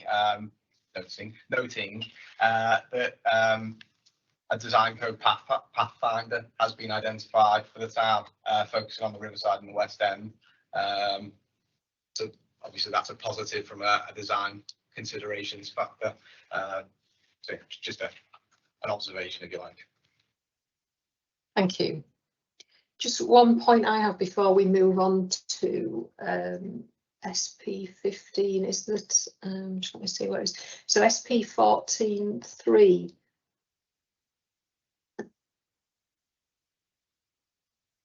talks about, on 3B talks about identified strategic sites. I wonder if that should say strategic settlements or sites. Is that an intentional wording or is it an omission? We're just checking to see whether we've already proposed a modification for that, Ma'am. That's maybe been picked up already, has it? Yes, we proposed the inclusion of the reference to the strategic sites. sorry, to strategic settlements. Yeah, I mean, we had a discussion about strategic sites yesterday. I think, yeah, maybe that's one we need to just have a look at in the round of the discussion we had yesterday, and the sort of considerations that we're going to be taking on that particular issue. And what we're seeking to do here is to reference those sites we discussed yesterday specifically, and if the reference to those specific locations alters in any way, obviously the reference within this policy would have to alter as well, but that's the intention of that part of the policy. Yeah, that's fine. It's not a big issue, just so that it's clear that the policy reflects what the council wants it to do, if you like. Okay, so moving on to policy SP15, but I'm just conscious we've only got 4 minutes left now till. Carol, did you want to say something? Yeah, could I just jump in there? It's just in respect to Mr. Carter's point. I think it's just something for the council, really. I think one of the things that I'm taking from what Mr. Carter is said is that it may well be a concern about the difference between a positively worded policy and a negatively worded policy. So I'm just wondering if the council can. I think that's probably the nub of what Mr. Carter was saying in terms of enforcement. So I just wonder whether the council, maybe if you could maybe explain why you've why in general terms the plan is worded. Policies are worded positively rather than negatively. Yeah, thank you, Mark. Yes, obviously our view, our interpretation of guidance is that in preparing a local plan, it should be positively prepared, and in that respect, policy wording should be positively worded, i.e. the development plan will support X, Y, Z, rather than the development plan will resist X, Y, and Z. Now, that's why generally you see that type of wording in this proposed local plan. Now, that's not to say that that's the case in every policy that we're proposing, and we did have a discussion last week, particularly about the catchment issues of DP number 13, which I described as a negatively worded policy, and it is, but because of the circumstances require that for this point in time. But the general view is that where a policy could be worded positively, it should be. And I think in terms of our approach to high quality design, which is, I think, Mr. Carter's main area of interest, I would say the high quality design policy is worded in a positively worded manner in order to respond to that guidance requirement.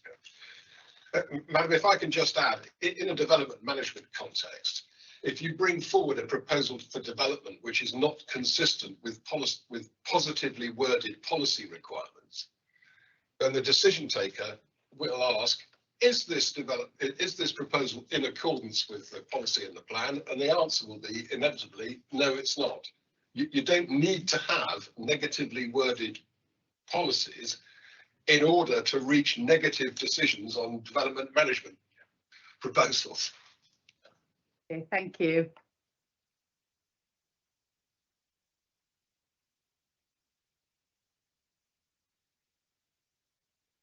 Thank you. So what I suggest is just 11 o'clock now. If we have a quick break, a comfort break, and come back and deal with questions then 22 to 25.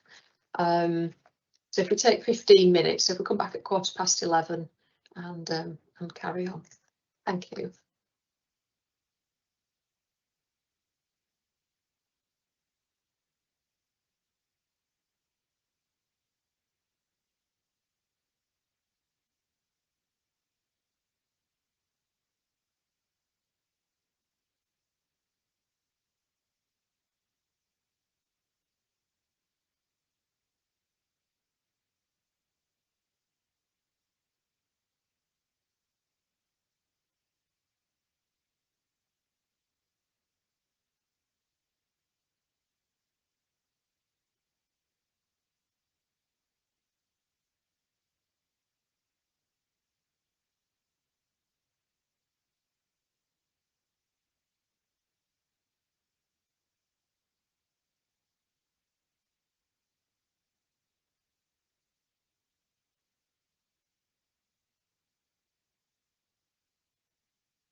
Okay, so welcome back everyone.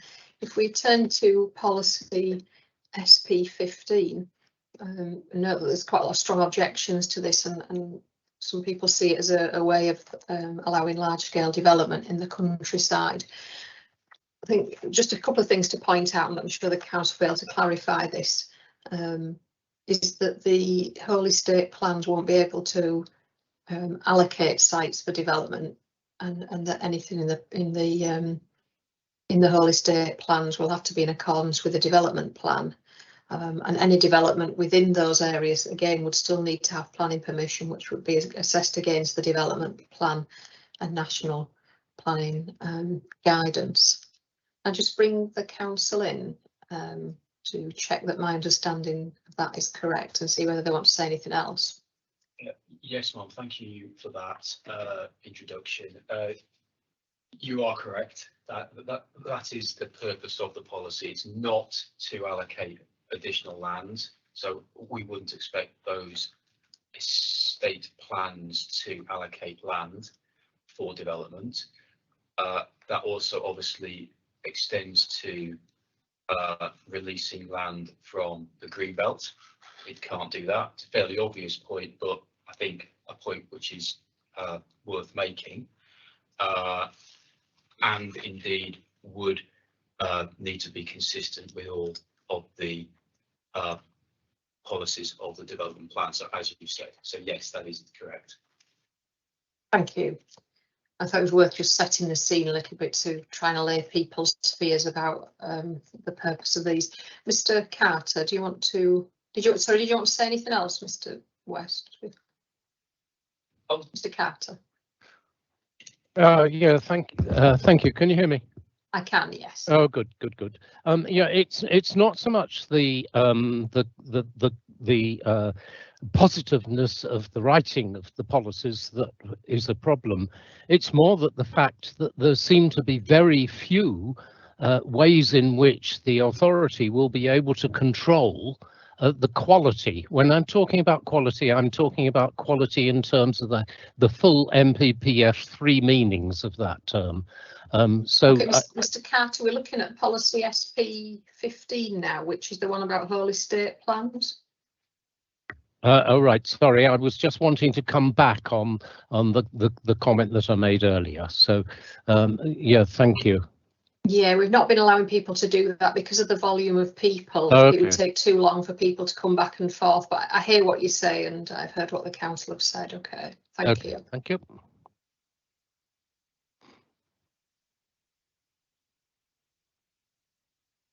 Mr. Maxfield.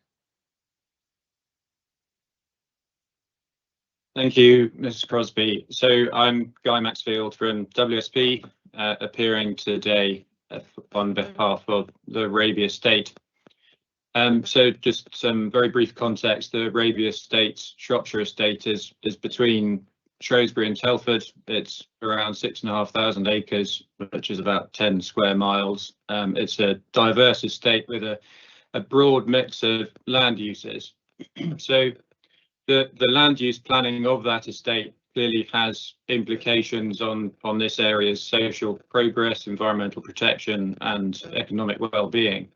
As you all have seen from our Reg 19 representations, we started the discussion with Shropshire Council officers on whole estate plans very early in the plan making process, and we are very supportive of the council's support and recognition of the contribution that rural estates make to the sustainability of Shropshire's rural community. So the estate plan making process demonstrates a commitment to applying sustainable approaches to land use planning, and they can address land use planning well beyond what the local plan can deal with through development management policies. They can, for instance, deal with water quality, flood management, carbon storage, and etc., and including also thriving rural communities. So what they do is achieve a better and more planned interface between the effective development. Mr. Maxfield, are you seeking a change to the policy, Yeah. or are you speaking in favour of it? Okay. With a better and more planned approach to the interface between the effects of development and land management options.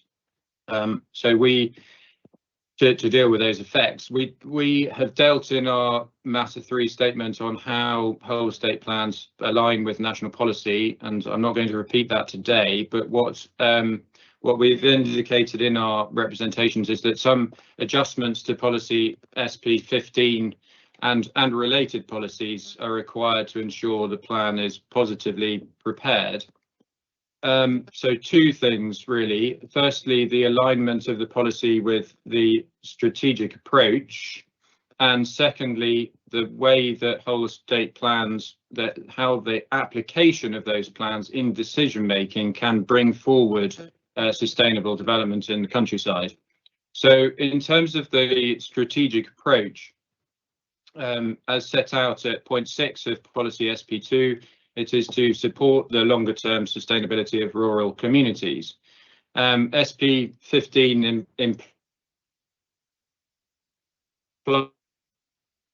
would support rural community sustainability, and it implies this by saying that whole estate plans, as we've just discussed, would be endorsed where they're consistent with policies of the plan.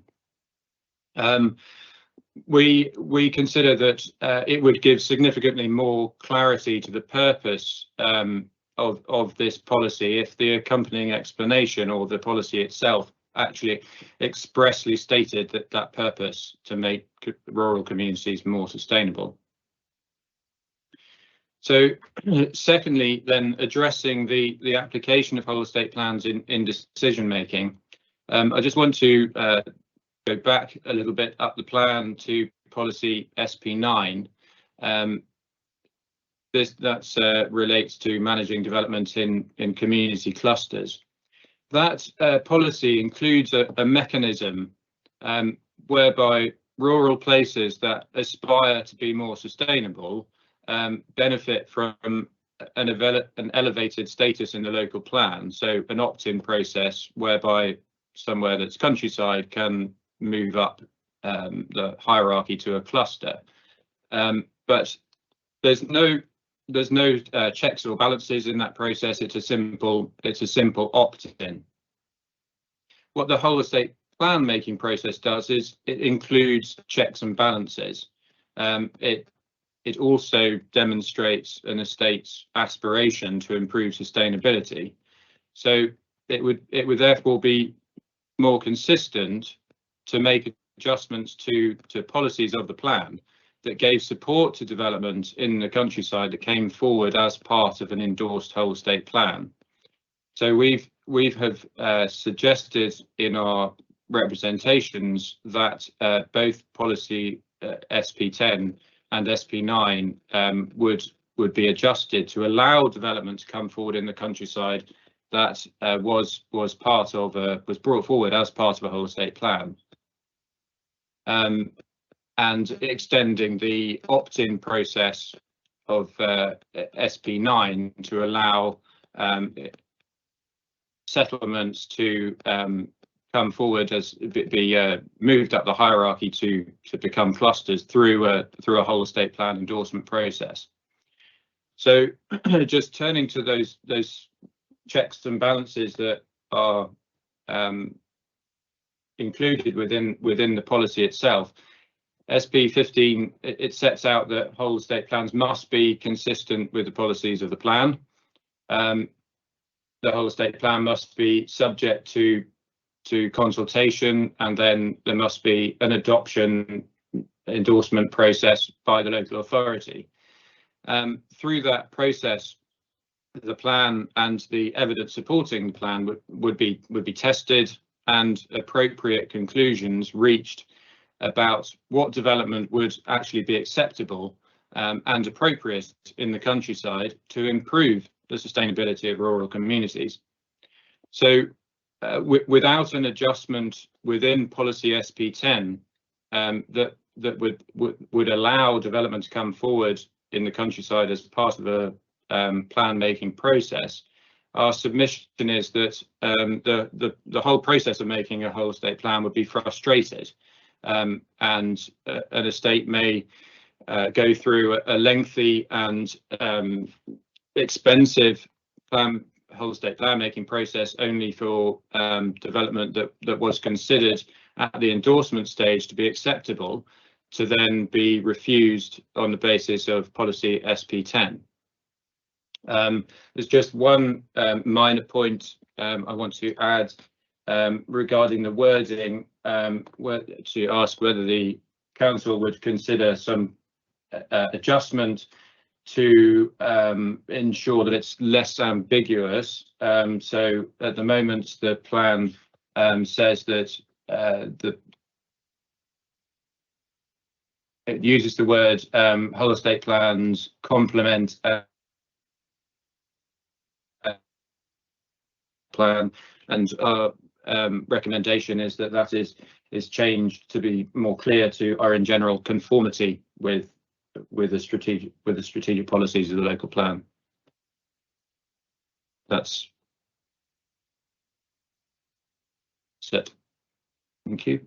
Thank you, Mr. Maxfield. Do the council want to come back on those points? I think there's some quite crucial points there. Yes, thank you, Mum. Taking it in turn on Mr. Maxfield's points, there's a general general support for the approach. Good.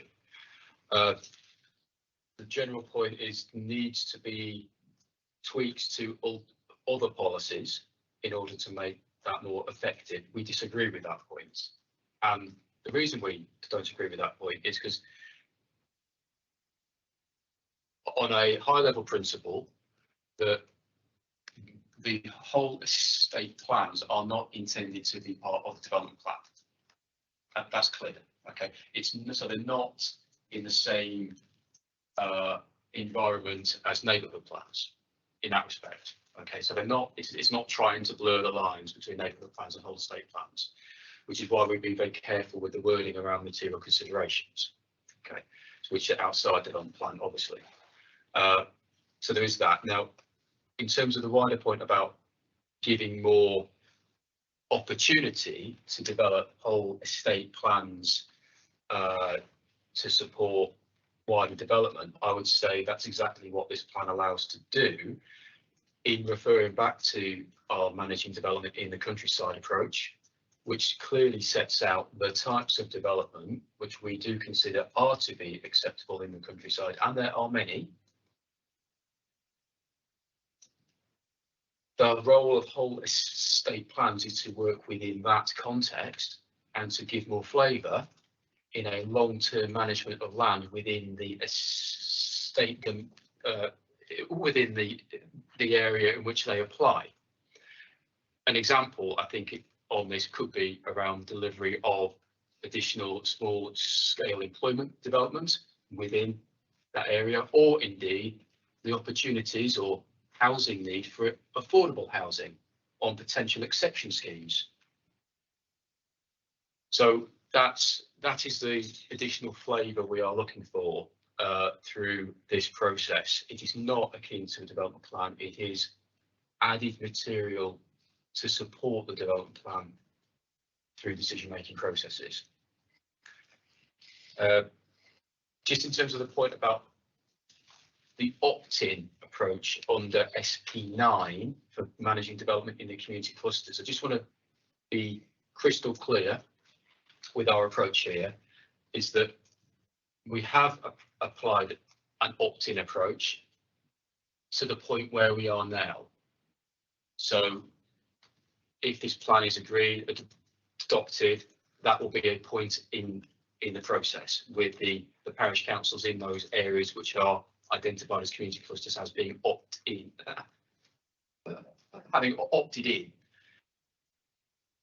That cannot be reviewed until a review of the development plan in those areas. So we're not, I'm not sure if Mr. Maxfield was indicating that, but I just want to make sure that that point was made clear, that a whole estate plan can't change the development plan for an opt-in process in a parish council in between the plan reviews. I'm not quite sure if that's what Mr. Maxwell was saying, but I just wanted to clarify that point. Clearly, if there is parish council support for additional development because of circumstances within a local area, and they wanted to opt in, they have the opportunity to undertake a neighbourhood plan in that area, which can obviously do more from a development perspective. That's clearly established. A whole estate plan in that area could support the development of a neighbourhood plan in that area. So that's what our intention is about that. Now, you'll probably hear quite a lot of, I don't want to put words in people's mouths, but there'll be probably quite a lot of this. Can we change policy X because of the consistency approach? We think our approach is suitably open to achieving the benefits of those estate plans within the policy framework we set out. So I'll leave it there.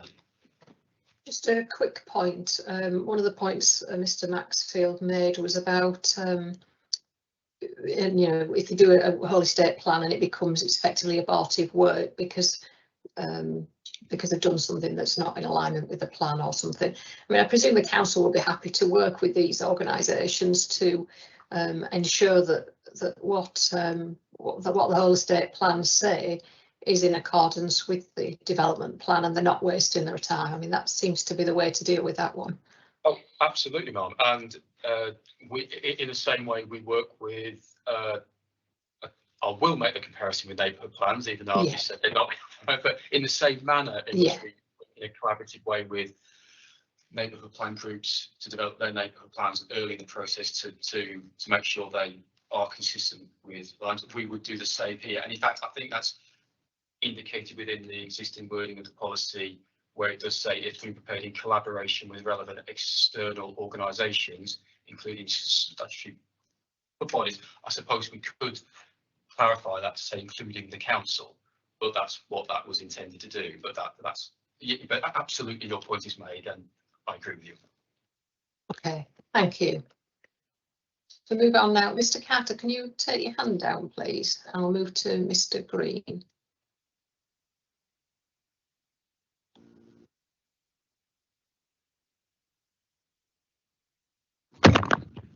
Screen. Thank you, Mr. Crosby. You said at the outset whole estate plans wouldn't be allowed to allocate sites, but that doesn't seem to be borne out by what's been said subsequently somehow. We've said that the terms estate and meaningful consultation being undefined remains so meaningless as to render this policy unjustified. So we're saying it's an unnecessary policy and should be struck out. And if it's not, then before Shropshire Council endorse a whole estate plan and use it as a material consideration, what we're saying is to be justified and therefore sound, whole estate plans should at least be subject to the same level of public consultation as is required for neighbourhood plans. I mean, we do, to repeat, I'm speaking for CPRE, which is the countryside charity. We do wholeheartedly welcome the idea of making rural communities more sustainable, but surely that's what the whole development plan is meant to achieve, rather than having some add-on afterwards. It seems that whole estate plans are a mechanism whereby landowners and developers who weren't quite ready for the draft plan process can play catch up and put in some proposal afterwards at any time, whether they're 0.1 of a hectare or 14,000 acres, and whether their proposal is a big one, which we've heard about, or a small one. And then, after they've held a couple of poorly publicised consultation events in a village hall somewhere that might be deemed to be meaningful consultation, their proposals get endorsed by the council and used as a material consideration in decision making. So the whole idea seems to be a bit like a neighbourhood plan, which neighbourhood plans are subject to referendum and examination, of course, but on a perilously vague regime. The proposed policy talks of sustainable land management, that's mentioned a few times, as a whole, but the matter of, say, farming practices and woodland management are not a matter for the local plan to be concerned with. It would have helped possibly if there were any examples of what is envisaged by a whole estate plan and how it fits in with the local plan and its other development policies, but there isn't. It's a new concept that sprung up in this plan. They do get a mention in Appendix 4 of the draft plan, which is the key evidence, and they get mentioned again in paragraph 5.225 of the plan in connection with opportunities thrown up by the Northwest Relief Road. But there are no actual whole estate plans in evidence to give us a clue what they're like. So it also seems there is no national policy basis for whole estate plans. The best that can be said, as I say, is that they're a species of neighbourhood plan, but this, this policy falls far short of the rigour required by the neighbourhood plan process. So that's why we're saying this policy should be struck out as being fundamentally unsound. Again, it seems to be in the realm of why bother having a plan if free-floating ideas can come along afterwards, whether they're next to a strategic corridor or not. Thank you. Thank you. I'll just ask the council to turn the camera on. I think you've probably addressed all of those points already in what you've said. Is there anything you want to add? Not at this point, I don't think, Ma'am. We'll leave it there for the time being. Okay, I'll bring in Mr. Chung next. Thank you, Ma'am. As you'll recall, our interest is in the Berwick estate in Shrewsbury. Just taking you from the top, Ma'am, your question and just what we've heard from CPRE about whether there's a national planning policy basis for whole estate plans. So my response to that, Ma'am, is that there doesn't need to be a national planning policy basis in order to have a policy in a development plan. Development plan policy should not be in conflict with national policy, but they don't need to have a basis in national planning policy for them, because of course it's a local plan which is there to address local circumstances on the ground. And as the council's plan makes clear, because of the rural nature of the county, there are a large number of estates active in the county, so that the plan is responding to local circumstances, and therefore we say it's perfectly sensible to have a whole estate plans policy. The next question, Ma'am, is whether there will be a process for endorsement and the purpose of the whole estate plans. Just heard from CPRE that this process won't deliver the necessary checks and balances. Well, there's no reason why it shouldn't. It would be a policy akin to developing SPDs. We're familiar with those in the planning process. It's a consultation process which is tried and tested.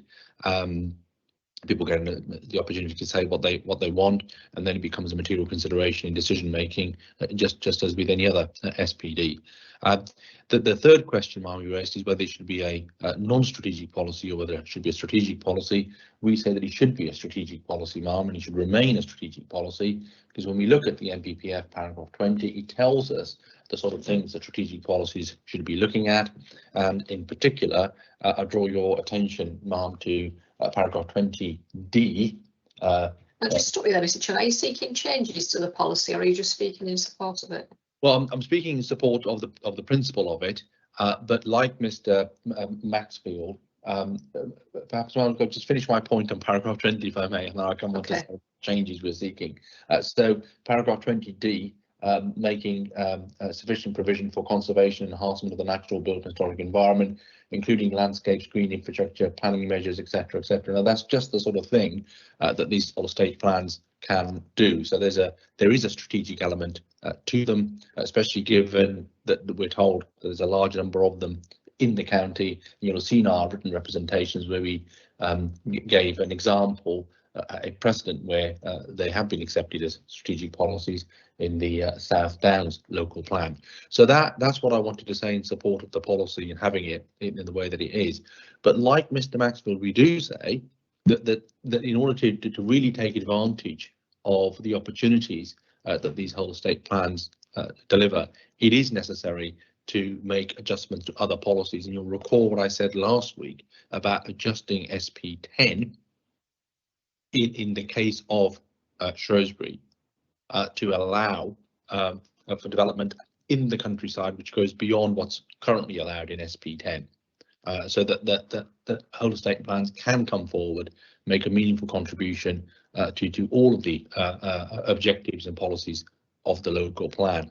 And to those who have concerns that this is somehow will allow a sort of a backdoor for all sorts of things to come forward over which the council will have no control, there are controls. It has to be consistent with the objectives and policies of the local plan as a whole. And we also have control through SP7, managing housing development, paragraph 4, which tells us that additional market housing development outside the settlement boundaries will be strictly controlled in line with policy SP10. And of course, I do ask for an amendment to policy SP10 to make it more flexible, but there is also further controls where clear evidence that the residential development guideline for the settlement appears unlikely to be met over the planned period, or where there are specific considerations set out in the settlement policies. And that allows, we say rightly allows, a greater set of considerations to come into play, not least of all SP16, which tells us that Shrewsbury is the strategic centre, primary focus for new development in the county. And you'll recall that I drew your attention to paragraph 7 on page 268 and taking the opportunities that arise between the existing settlement boundary and the proposed northwest relief road. So when you put it all together like that, you do see the benefit of having SP15 in the plan as a strategic policy, making the changes that we seek, and that brings a lot more flexibility and resilience into the plan, and it allows whole estates to actually do something meaningful to help achieve the overall objectives and policies of the plan. Thank you, ma'am. Thank you. What I'll do, I'll take Mr. Reid next, and then I'll ask the council to comment to both sets of comments.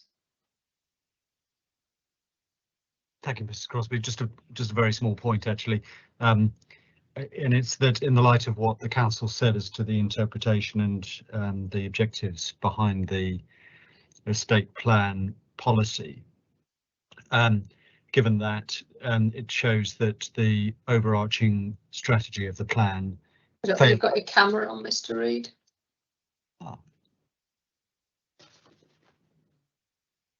Sorry about that. Still no camera? That's it. Yeah, we have had some problems with that over the last few days, but thank you. It was just a simple point that that this policy doesn't help to deliver large-scale schemes. That's been confirmed by the authority, given what it says about the aim and objective behind the policy.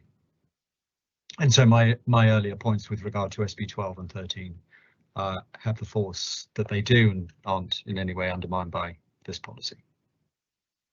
Thank you. So I can bring the council in now, if you mainly probably to respond to Mr. Chung's points. Yes, ma'am. Okay. I think it's a similar point that we made to Mr. Maxfield in terms of it's a similar point. Minor changes or main modifications to other policies in order to make this policy work, I think is, or more flexible, I think is the approach of of what Mr. Chung and Mr. Maxfield have said. Again, I'd reiterate that the purpose of the policy, and Mr. Reid has just sort of clarified that as well, is not to identify large scale development in the countryside. It is to be in line with the wider development plan.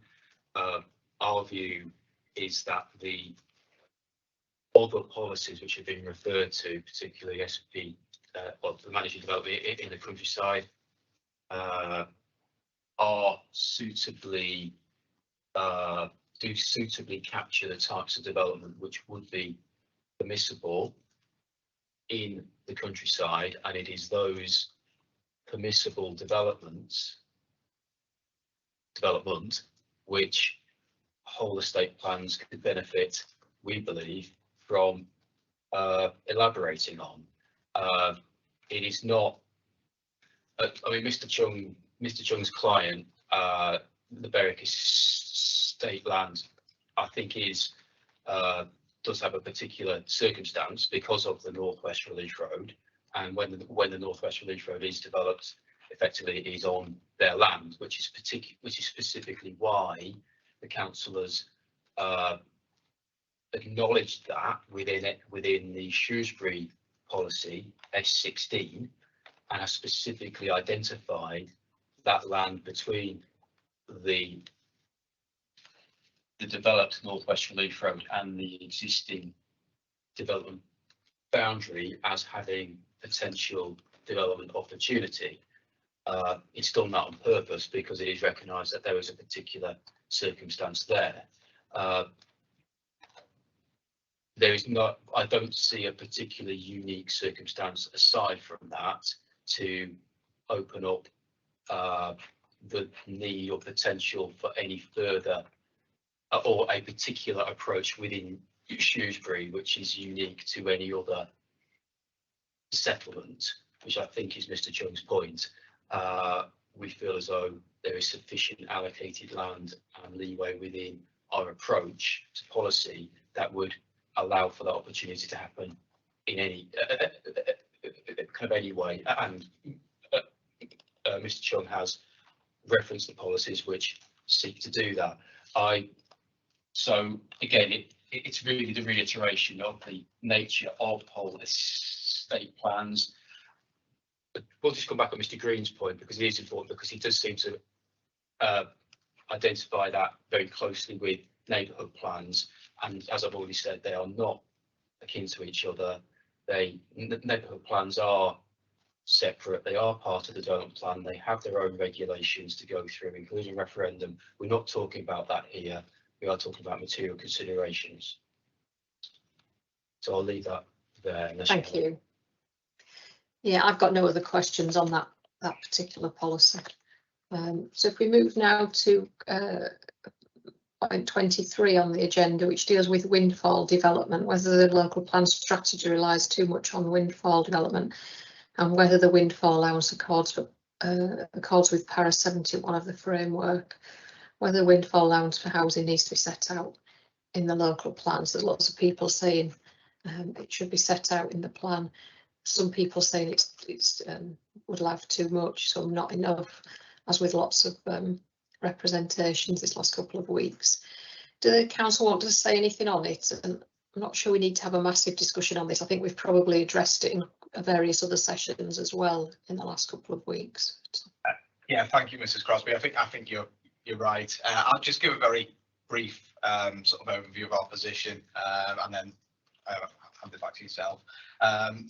In terms of our position, as I said, it is outlined in our Matter 3 response, and it's also specifically addressed within the housing topic paper, which is GC4I. We consider our approach is consistent with paragraph 71 of the MPPF, and we feel we've struck the balance right. It's a cautious reliance on it, but equally it recognises the characteristics of Shropshire, within which windfall development is an important component of development, and that position is informed by our evidence, our consideration of past trends, and our expected future trends. And I would just say as well, I think the ability for Windfall Development to come forward is specifically facilitated within our proposed strategy in the plan. So the spatial distribution of development and the settlement strategies and the associated strategies for hubs clusters in the rural area do allow for appropriate forms of Windfall Development. Thank you. And we will often, it tends to come around again when we look at housing land supply and things at stage 2. Mr. Reid, did you want to speak on this, or is your hand left up from the last point? I did want to say 2 things, if I may, please. Okay, that's fine. Has my camera come back on again? It has, yeah. Okay. Just 2 points. The first is the windfall issue in respect of employment, actually, and I know that you've referred to paragraph 71. I'd assumed that you wanted this was a question that related to windfall generally, both. Yes, yes. Yeah.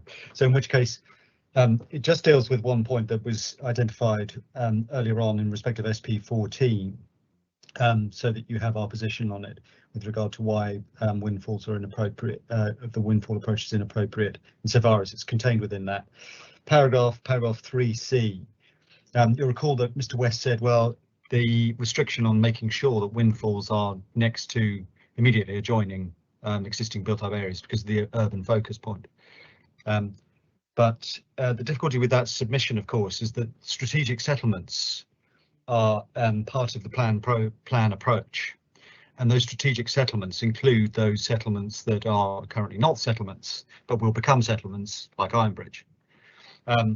And so, and they, it should be noted in respect of 3C, are part of that urban focus. And big sites, like of course my client site, I won't go on to that, but the big sites will themselves be strategic settlements. So Mr. West's point becomes then circular in approach, and essentially omits and will omit projects that the council itself acknowledges should come forward. So that's the first point.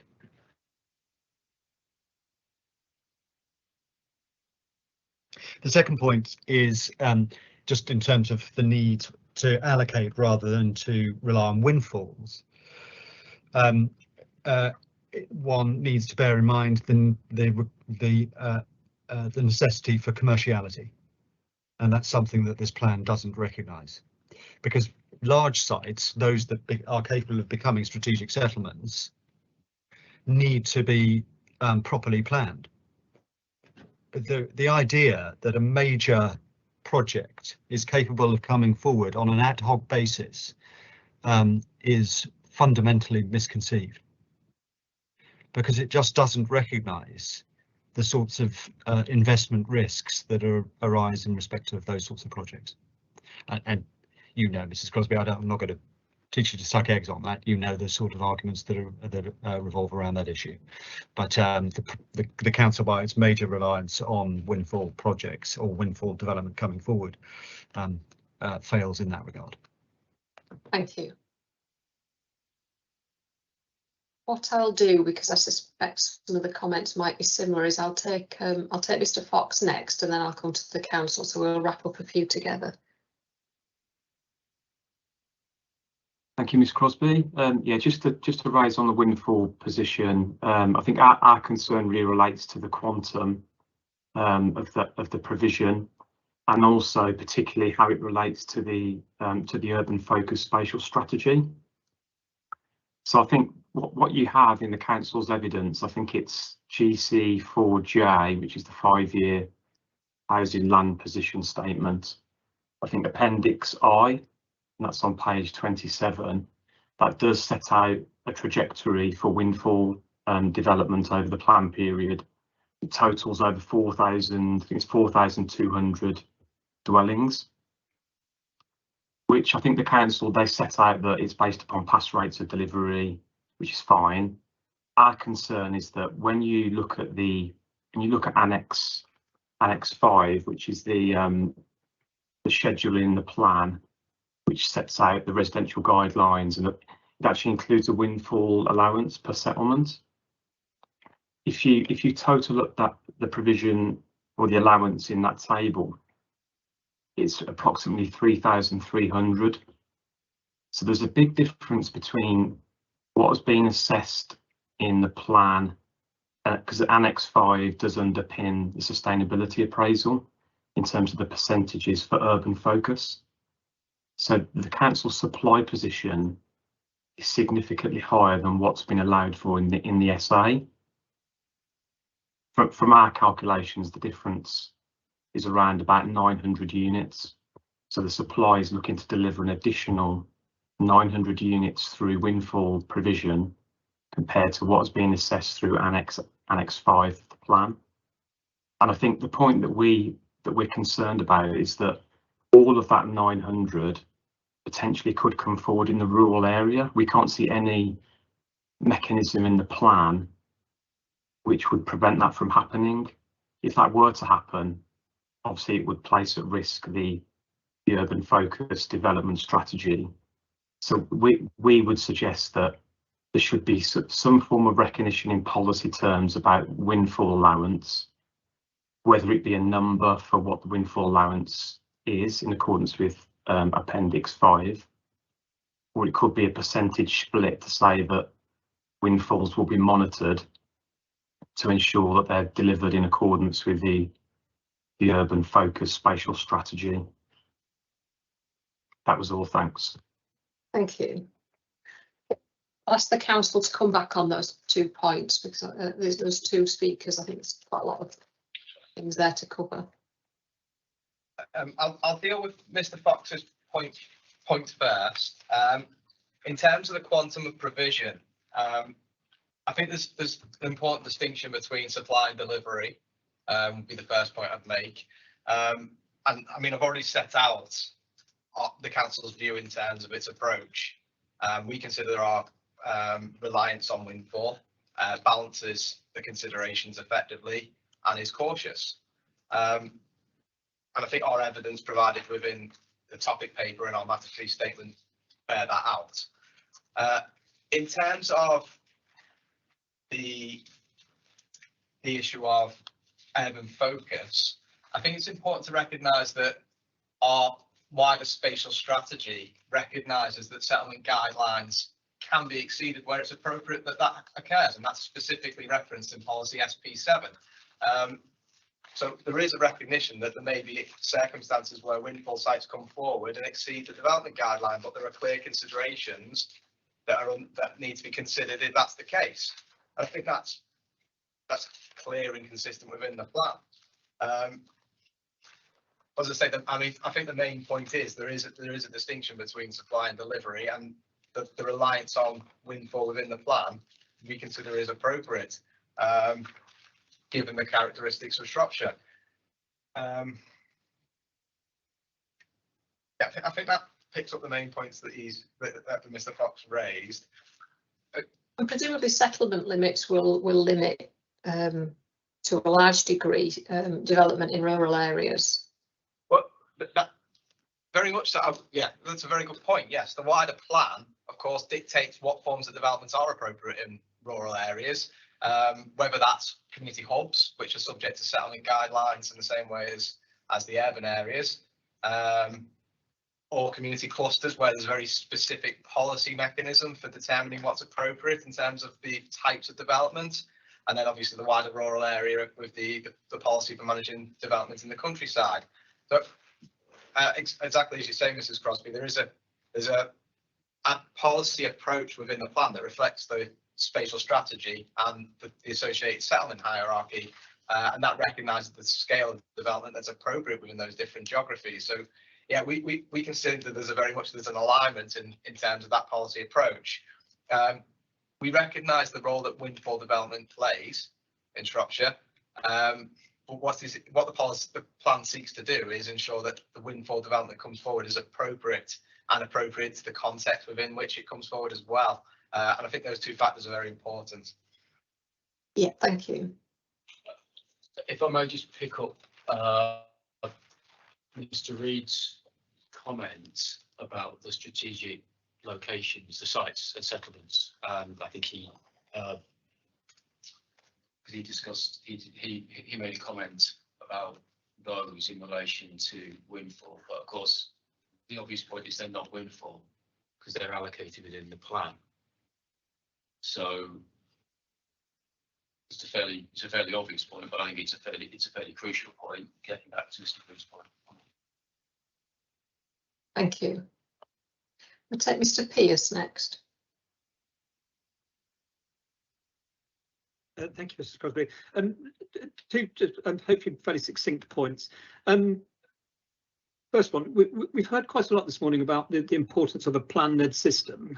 You know, it's the system we work within, and I think the reliance that the council are placing on windfalls does, to a certain degree, sort of undermine their sort of insistence that they are, you know, looking to, you know, proceed via the plan-led system that they've mentioned so many times this morning.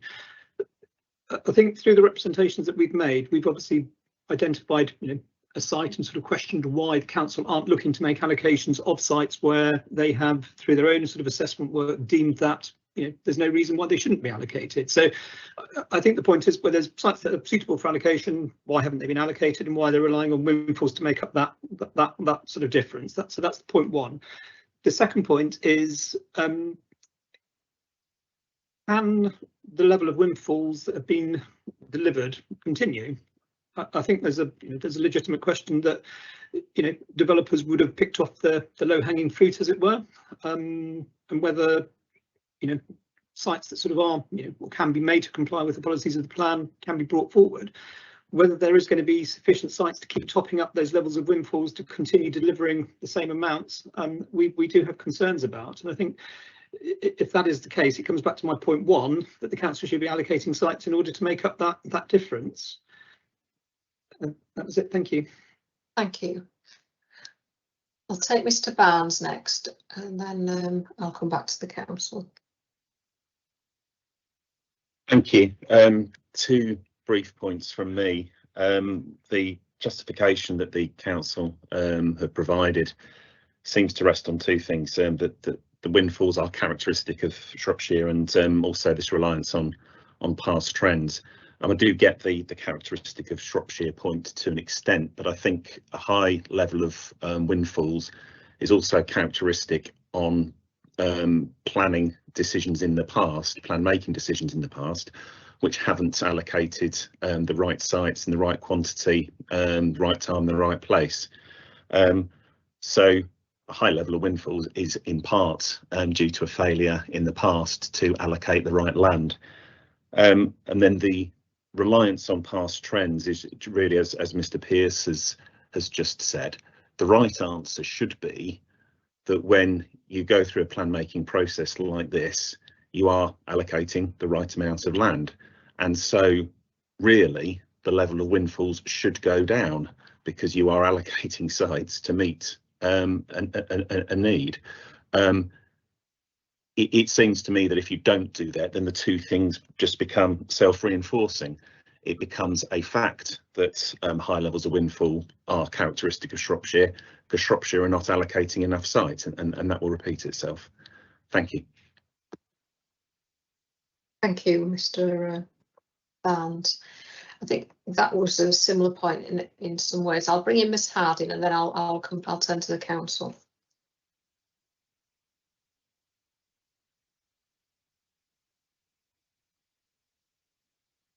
Thank you. Yes, I think Mr. Barnes possibly just stole my thunder. So I was going through similar points, but I will bring on something additional as well, because obviously our concerns are also in relation to whether there is compelling evidence going forward of those windfalls. But actually, as well as the things Mr. Barnes mentioned, particularly in light of the guidelines in SP7, and we were concerned really whether or not this rather relies on the windfalls coming forward in the right places in order to meet those requirements from the guidelines. And whether that potentially also limits the numbers of windfall that might come forward in future, and therefore whether there is the compelling evidence that would happen. I think we've heard from a few people around the tables at earlier sessions about the boundaries and whether they're appropriate in terms of SP7. So I think our concerns are around that, as well as the other points raised by Mr. Barnes. Thank you. Thank you.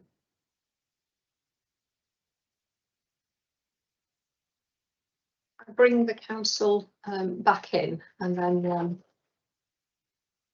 ask take the speakers. Thank you, Mrs. Crosby. There's a number of points there, and I think quite a few of them are interrelated, if you like. In terms of why not allocate, which I think Mr. Pearce was the point Mr. Pearce was making, why not allocate, why rely on Windfall? I think first and foremost, from a Shropshire Council perspective, we have allocated a significant amount of land for residential development. I think that is very clear when you look at the plan.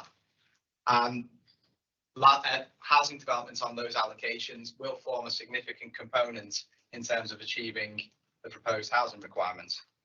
However, we do very much recognise the characteristics of Shropshire.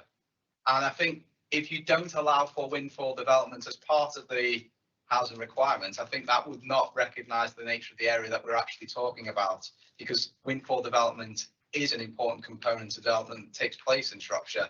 And the plan and its strategy very much recognises that. And it facilitates the role of Windfall development. I won't go for each policy in turn, because that is in our matter statements and our housing topic paper, but it's very much clear in our approach to Windfall development that it is part of the strategy at the various tiers of the geography that Shropshire is talking about, whether that's the largest settlements or the rural area. And I think it's important to recognise in a rural context, of course, that includes things like affordable housing, which is important. It's a locally important issue. And we've discussed this previously, and that is part of most affordable sites will be, most exception sites will be Windfall inherently. That is their nature. So it is important that there is recognition of that within the strategy, and we feel we've got the balance about right. Clearly, there'll be other views, but I think the data we provided very much demonstrates that we've taken a very cautious approach to it. In terms of whether Windfall can continue to deliver, I think that was another point that Mr. Pearce made. Well, again, I would point to the characteristics of Shropshire and the specific approach within our strategy. It facilitates the delivery of Windfall developments where they're in appropriate locations and on appropriate sites. And in the context of Windfall affordable housing, where there's a need, I think that very much bears out the fact that it can continue. And if the strategy is facilitating it, then I think that it will continue. Mr. Barnes made the point about high windfall in the past being as a result of failure to allocate land in the right location. We would make the point that over the last 5 years, whilst we've been implementing the currently adopted plan, there has been development on those allocations, and that has been borne out by the progress that we talked about in terms of the saved allocations, which we've discussed on a number of occasions. We demonstrated that significant proportions of those sites are coming forward and significant development is occurring on them. Alongside that, there has been Windfall development. We've monitored that, and that has very much informed our views moving forward.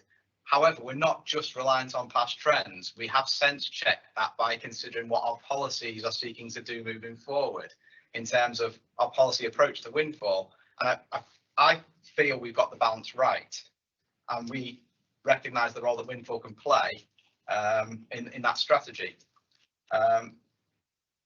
And I would suggest that if those sites are coming forward as well, that would, if the existing allocations are coming forward, that would suggest that we have allocated the land in the right place. So I dispute the point that Mr. Barnes was making about that.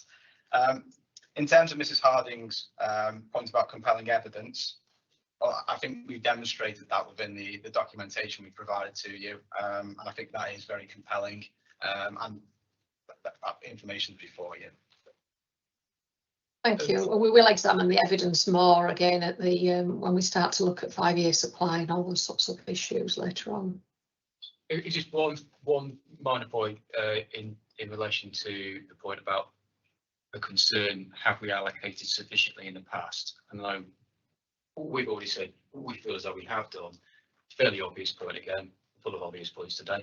But obviously that policy approach and those allocations were subject to examination and found appropriate as part of those examinations, which included an element of Windfall at that point in time as well. So that approach has already been through that process. So there's no indication from us and no evidence presented to say the balance that we have sought to achieve in the past between allocations and windfall has been incorrect. Thank you. Mr. Maxfield. Thank you, Ms. Crosby. So our point is is that the plan should a little bit. I can't more. hear every word you're saying. Can you hear me okay now? Yeah, I wonder if you sit still, because I think you were moving about a bit. I don't know whether that affects. Sorry. So the point is a simple one. The plan should allocate additional sites in order to avoid being at risk of failure and to be positively prepared. So the point is that when you combine windfall development plus saved sites that have not been through the SA process as part of this plan, and the housing that is supposed to come forward in clusters, it represents about 31% of the overall supply. And I'm not going to repeat the points made by others on the windfall sites, but supply in the past has been through development in cluster settlements, where there has been a policy that has been more supportive of development to come forward. If you count the number of settlements set out at Schedule SP 2.3 in the community clusters, there are 97 settlements, and if you divide the number of dwellings that are supposed to come forward as part of clusters, that would be about 37 dwellings per settlement, which is a lot when you take into account the revised wording from the previous core strategy to the submission plan. And the council have relied on windfall through clusters in the past, and I would suggest that that's going to be much more difficult in the future, and so overall the plan should allocate additional sites in order to be positively prepared. Thank you. Thank you, Mr. Carter. Thank you. Just a couple of add-ons. We have a different view in Shrewsbury about windfall because there are two factors there that are likely to generate more windfall rather than less.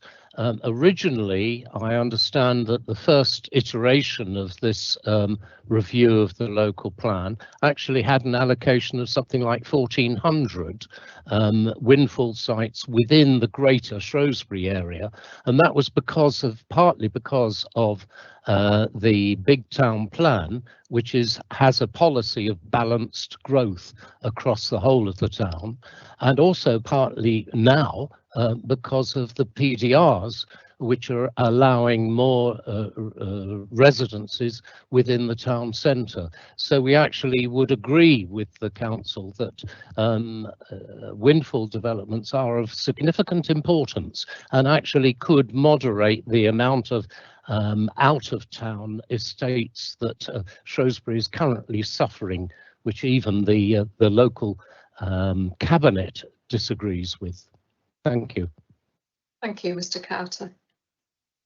And if I ask the council to come back to some of those points, I think that have been made by Mr. Maxfield, who already covered. Yeah, thank you, Mrs. Crosby. I think the general point Mr. Maxfield was making was about reliance on windfall in the rural area, I think. And I think when you look at the figures that are in our plan, I think actually our reliance on windfall in the rural area is extremely cautious. And I don't agree with the figure that Mr. Maxfield was referring to. I think if you look at the existing commitments in the rural area, that demonstrates that to be the case. In terms of Shrewsbury, I think this is a good example of the fact that Windfall comes forward in Shropshire, because obviously I'm aware that in Appendix 5, the Windfall allowance in Shrewsbury was 505. As at 31st of March 2021, because of the number of Windfall sites that had already come forward, that Windfall allowance is reduced to 55. So we've had about 450 dwellings come forward on Windfall sites in Shrewsbury. These are sites that we were anticipating coming forward and informed our Windfall allowance, but equally they have come forward within the first couple of years, and we're not suggesting that there aren't other Windfall opportunities in the plan in the town, which is where SP7 will come into effect, and we'll have to consider those on their merits against those policy requirements. But I think it does evidence the fact that Windfall allowances in our plan are cautious. I think it also leads to a wider point, and I think this was probably links back to the point that Mr. Harding was making in terms of our settlement guidelines. I think it's important to recognise when we were setting those guidelines, we were very much aware of the specific characteristics, constraints and opportunities that exist in those settlements. And that includes the reliance on Windfall within each settlement. And we feel that the allowances made on a settlement by settlement basis are achievable, and we consider that is borne out by the information that we provided in support of the plan. And the housing land supply obviously documents the supply that's been identified to this stage, and supports our position in our view. Thank you.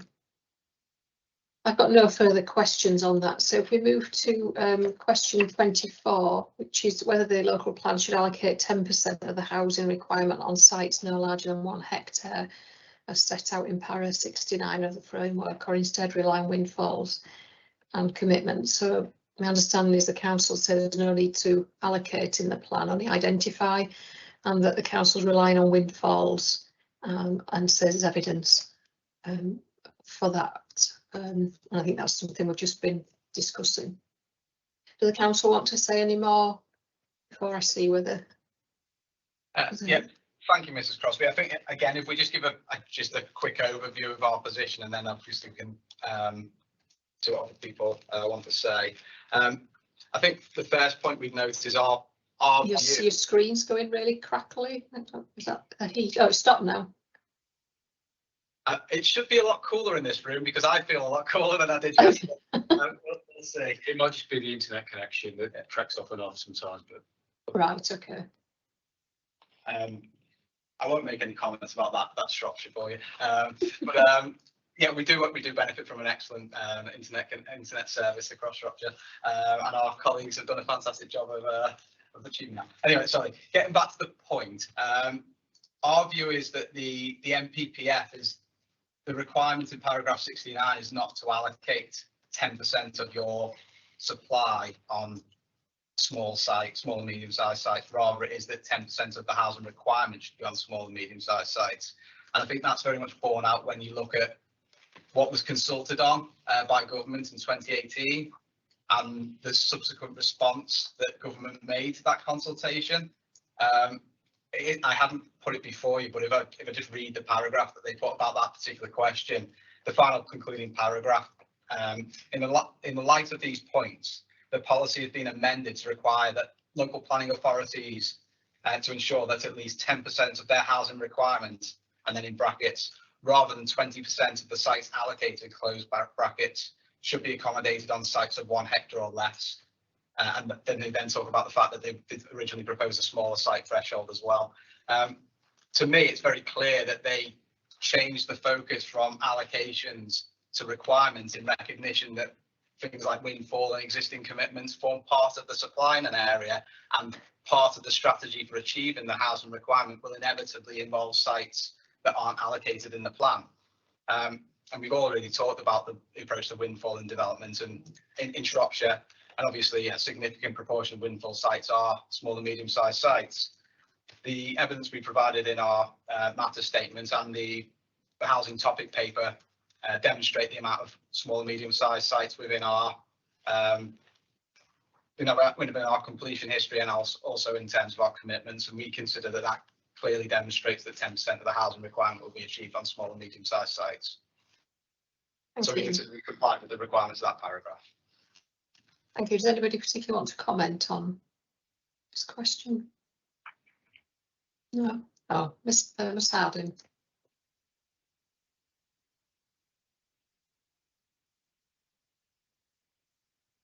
I can't hear you. I think that's it. Sorry.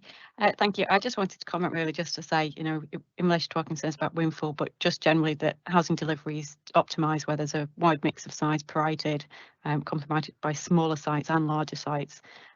This just brings more people in. It encourages the small and medium enterprises as well as your larger house builders. Just obviously increasing that range of builders within the area obviously helps to ensure delivery happens, and also gives the widest choice in terms of housing to the market in order to meet all the needs. So I would be encouraging the council to ensure that they have those sites available rather than just sort of relying on Windfall and it coming forward by chance, I guess, rather than actually ensuring that that is that mix and therefore help to deliver those homes. Thank you. Not sure the council necessarily need to comment on that point. No. Okay, so that takes us to the final comment, and again this overlaps. So this is talks about small, medium size sites to provide better choice, flexibility and certainty, and what the council is saying is that they've got the right mix, as they're not just relying on allocations to achieve this. Does the council want to say anything before I bring Mrs. Durbin in? I think it's very much linked to the previous question, so I think if we let Ms. Durbin speak, and then we can provide further information if required. Okay, Ms. Durbin. Thank you, ma'am. Before I carry on, because we're almost at the end, can I say a huge thank you to Kerry, who has gone above and beyond to what was needed to help those of us who have struggled with this process. So thank you, Kerry. Absolutely, and she's helped us as inspectors enormously as well. So yeah, she's been an absolute asset to this examination, hasn't she? I think so. Anyway, small or medium sites for greater choice. I think it's fairly obvious, really, that, and also in accordance with the NPPF, the delivery of numbers of dwellings should not be the whole ambition of the local plan. It must also be the right type to meet local needs. Single large developments on the farthest edge of settlements do not include consideration of positive outcomes for communities when taking distance to school, leisure, centres of worship, Shropshire Council's much enjoyed library service into account, and the high streets. Consideration only seems to be given to the ability to produce numbers of dwellings despite Shropshire Council's recorded intentions in its own area place plans. We have shown through our statements and submissions that targets can be easily met on smaller brownfield sites and partial developments of other sites which offer many more benefits to the communities simply by being closer to town centres. Thank you. Thank you, Ms. Durbin. Do the council want to make any comment on Ms. Durbin's comment?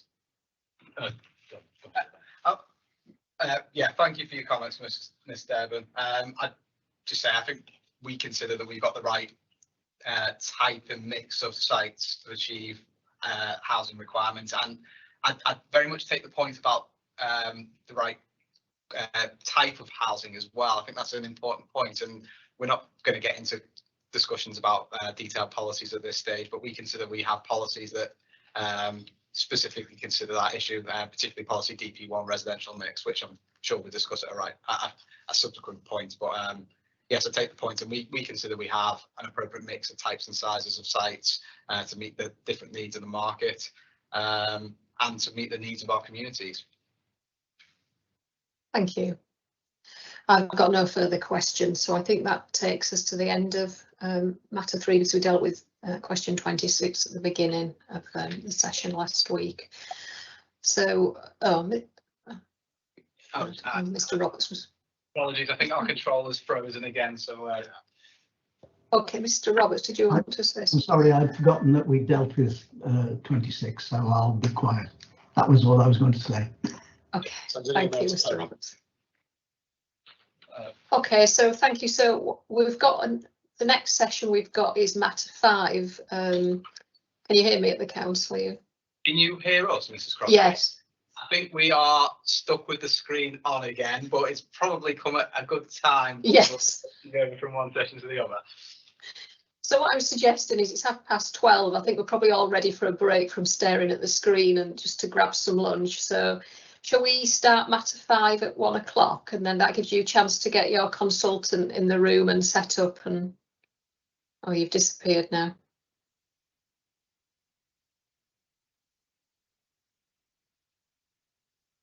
Hello?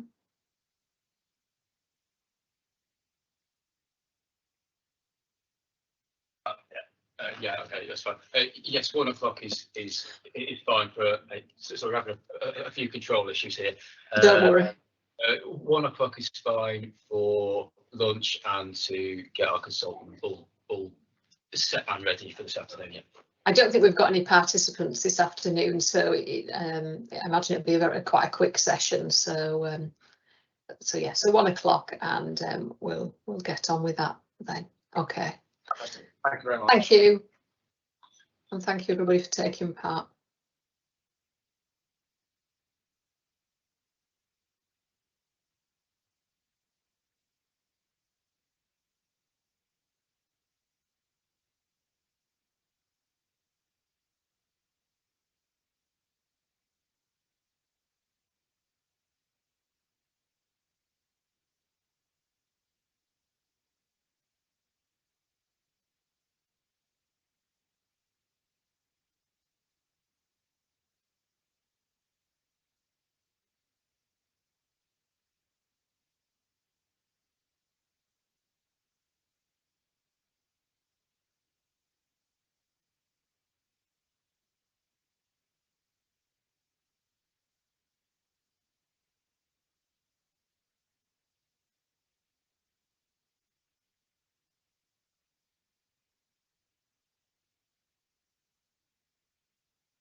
Right, okay.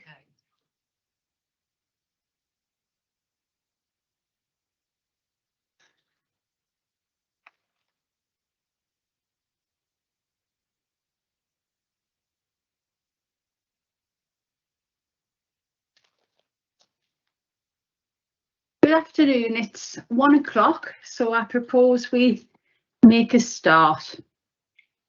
So first of all, can I just check that everybody's here that we're expecting?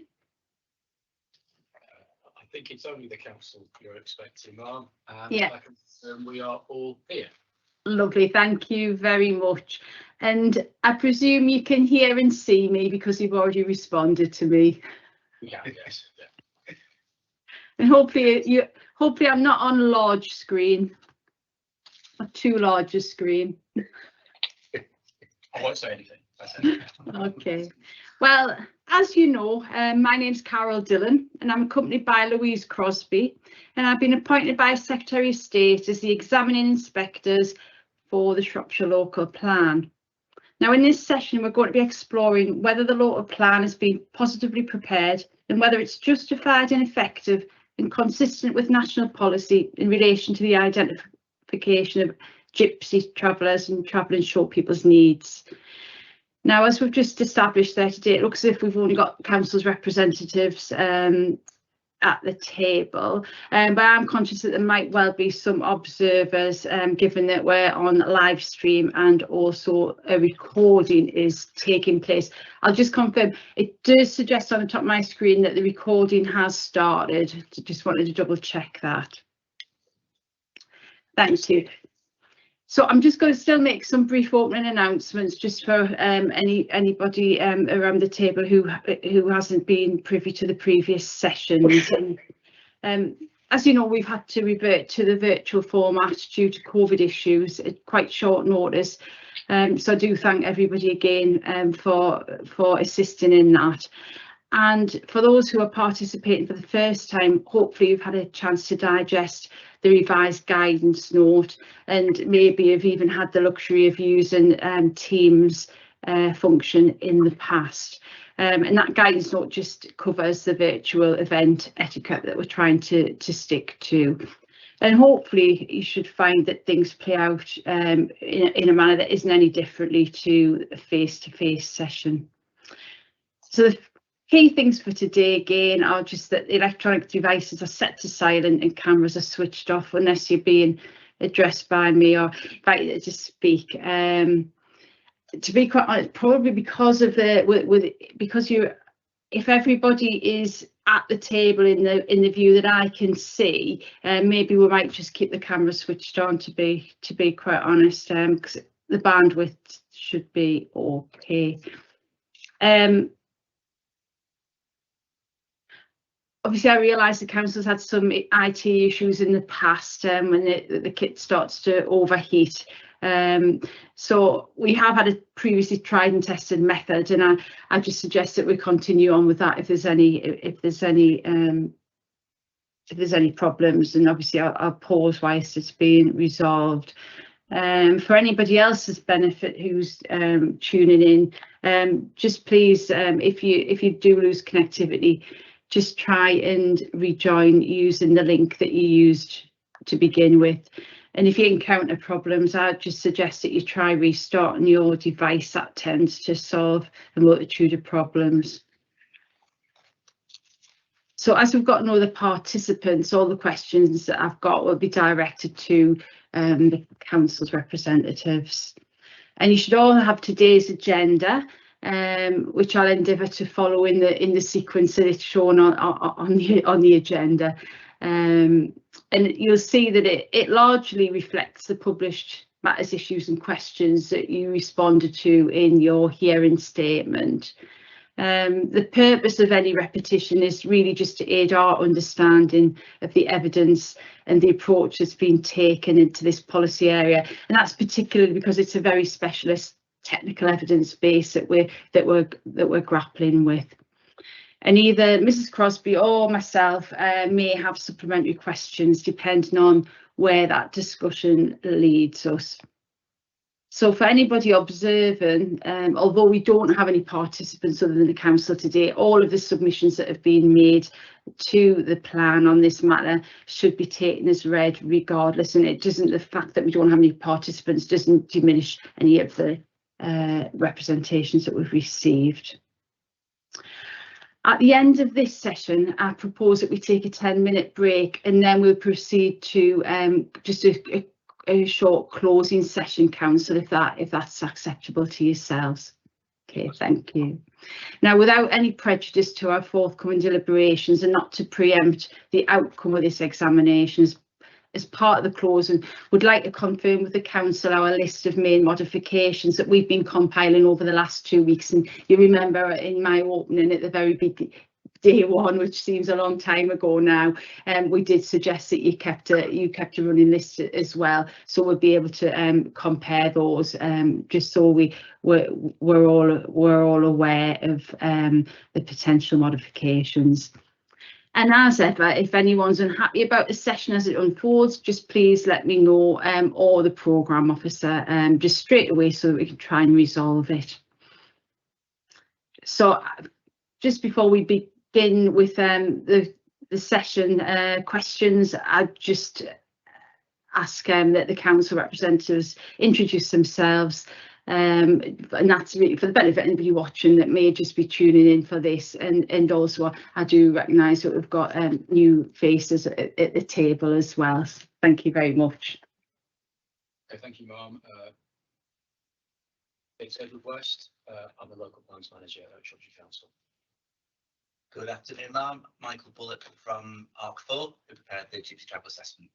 Okay, now at this point I'm just going to draw to everybody's attention that in a previous working life I have commissioned Mr. Bullock on several occasions to undertake commissions for my previous employer, but I would like to assure everyone that this has got no bearing whatsoever on the examination as far as I'm concerned, and but if there are any objections to me proceeding with the session, it's just I would need to know, and it's only right that I sort of declare that.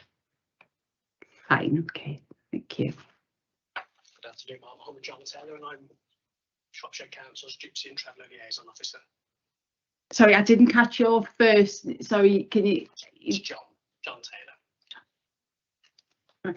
We have had some issues with volume, so if I can just, for the purposes of Mr. Bullock and Mr. Taylor, just make sure that your microphone's very close to you.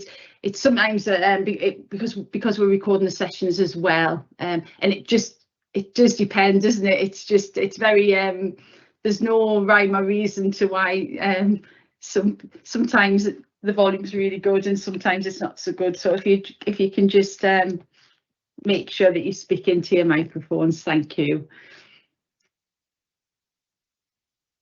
Good afternoon, Ma'am. I'm Anna Jones. I'm actually off camera. And Yeah. Oh, right. Okay. Okay.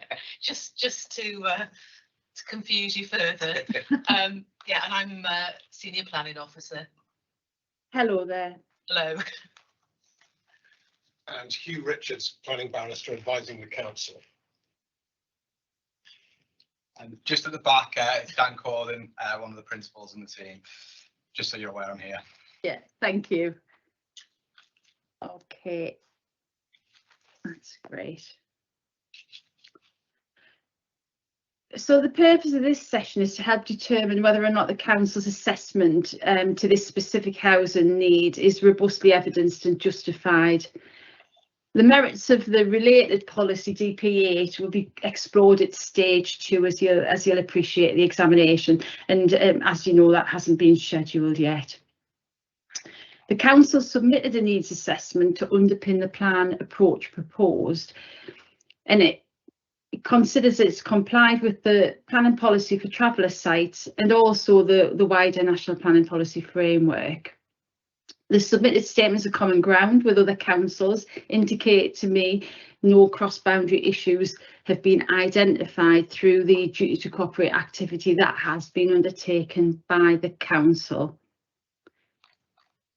So I'd just really like to get straight into discussion point 1, on the agenda. Now, in the context of the submitted evidence, that first point is really around exploring as to whether the plan's approach to meeting the needs of the gypsy and travelling shore people community in Shropshire is justified, effective and consistent with the relevant plan and policy.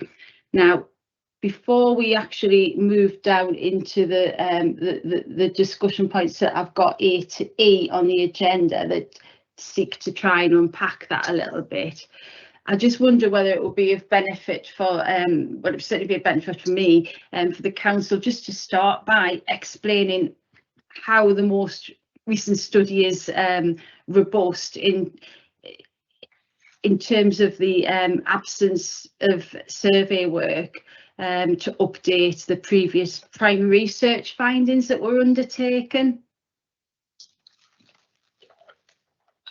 Good afternoon, it's Anna Jones speaking. Hello.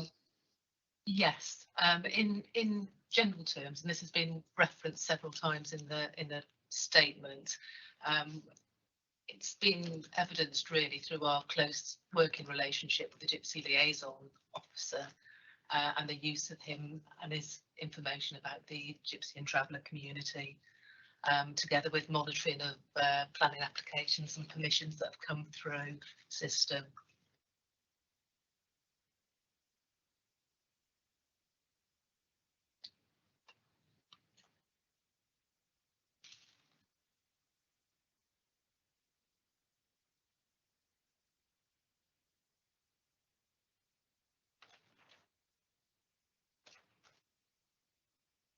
Maybe if I could also add that a primary purpose of the 2019 study was to expand on the 2017 work and test its robustness in terms of the particular assumptions behind turnover, including making sure that we were excluding internal churn, and also just to consider whether there'd been any changes to policy or best practice that would need to be incorporated. I think just to add to that, Mum, as you're aware, we do a lot of Gypsy Traveller work around the country, and one thing I would like to raise with you is just the depth of knowledge that the team have here. I mean, John, who's sitting next to me, absolute font of knowledge in terms of the families living on sites, issues of turnover, who's moving, who isn't. So a very, very insightful person. So there was real, so we had, as well as the robustness of the survey work that had been done, albeit back in 2017, we actually had someone who really had a good understanding of the communities and their dynamics, which helped feed into the latest GTAA. And certainly as local authorities go, they are quite exceptional in terms of the range of evidence that is maintained by the local authority.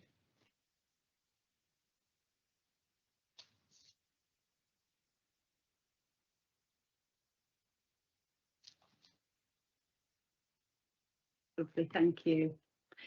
So we'll just move down that list of A to E. Hopefully my list is in the same order as everyone's else. I've double checked that.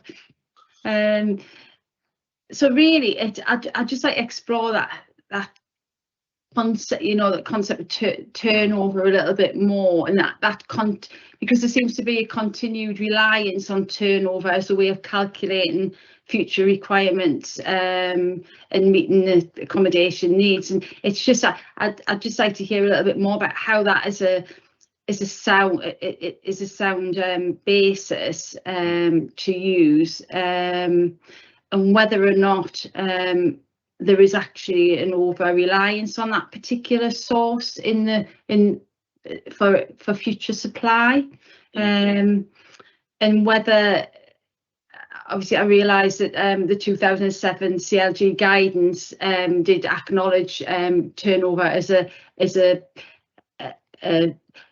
an element of the supply, and just whether or not, because that guidance no longer exists, whether or not the approach to relying upon turnover, whether that's been undermined in any way. Yeah. I mean, in terms of, if I come in, Mum, to answer that, in terms of understanding the concept of turnover, as a researcher, I am always nervous about introducing turnover into an evidence base if I'm not sufficiently confident in the information that I've got. There's a lot of debate around whether you should consider it or you shouldn't consider it. My professional view, working around the country, is that where you have got capacity on local authority sites, because people are moving on and moving off, we need to carefully consider whether that means that there is a genuine flow of pitches that could be occupied by people who need them. Now, what we know of the dynamics, and the other thing to focus on is we are only talking about turnover on the local authority sites. We're not considering turnover on private sites because A, you can't monitor it, and B, there's no jurisdiction a local authority would have to ask private owners to accommodate people who are in need. So this is only about those pitches that the council have got a degree of control over. Now, I've worked with John Taylor for many years now, so I'm fully aware of the detailed information that he keeps on turnover, and that is presented in the Gypsy and Traveller Accommodation Update final report, specifically tables 7.6 and 7.7. And what that does is it goes into detail looking at how many pitches on local authority sites have become available and the reasons, and where the origin of the occupant moving on came from.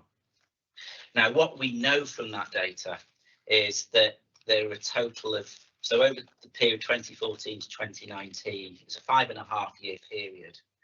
What we do know from detailed management data is that 61 pitches became available. Now, what's interesting here is that of those, 22 were occupied by people from within Shropshire, but then 39 were from people who were from outside Shropshire that were moving in because the pitch was available. That's very significant, because what that is saying is that there was sufficient capacity that was emerging on the sites to allow people within Shropshire to move on to them who needed them, but it also allowed longer distance movement because the pitches were available. What I also know from discussions with Mr. Taylor is that there's actually quite a low number of people on the housing waiting list at the moment for pitches on local authority sites. So taken together, what we have here is a situation where there is there's a good number of sites, and we are finding that there's quite a lot of turnover going on, and what that is doing is it's allowing capacity for people in need to move onto those pitches if they need to. So what this means overall is that what we've evidenced in the GTAA is that there is an overall need for 113 pitches, of which 43 are for households who meet the planning policy for travel site definition. But we also expect around, well, it works out to be 9.3 pitches each year to come available to help meet that need, which cumulatively is quite a high number. It comes to over 200, it comes to 205 pitches in total over that plan period. So what we're arguing is that on the basis of the existing capacities that there are, that is going to meet the needs that we've evidenced. But I have to say, it is quite exceptional to have that level of turnover on local authority sites. But it's also quite exceptional to have the level of detail that we have on why pitches are becoming available and where people are coming from that are moving to them. So I do have a high degree of confidence in the material that I've gathered through the work with the local authority to inform this study. I think just as a final point as well, I also recognise that over a planned period, there will be needs emerging from families that we can't legislate for. That people who will want to have their own pitch and set up a small site for their own family use. And what I do know, and what I'd recommended in the GTA, is that the local authority recognises that. And so the local planning policy is sufficiently flexible to allow additional provision as and when it may well manifest itself, and that any application will be met through a plan-led approach. And I do know that since the GTAA was completed, that a number of sites have come forward in that manner. And that I do know as well from that the local authority is positively planning for the Gypsy Traveller communities.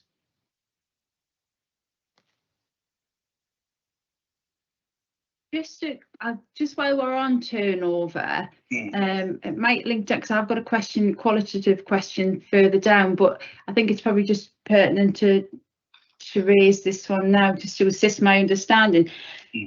Turnover, like a high level of turnover, is that any kind of indication that of like a qualitative? Does it tell us anything qualitatively about the supply? Is it a symptom? Is it a symptom of poor quality sites? I would say not, but there have been issues on. I know that I was aware of issues on one of the sites, which led to a degree of turnover, which has been sufficiently factored into the numbers that we're talking about. I don't know whether you wanted to make any further comment on that.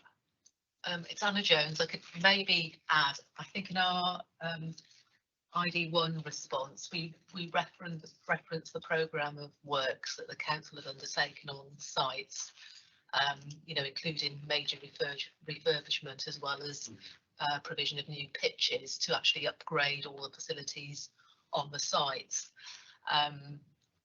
So I don't think there's an issue of particular quality on the sites or particular complaints in that respect. Though you know, John Taylor is perhaps better qualified than me to comment further, as he was involved in bringing many of those developments forward.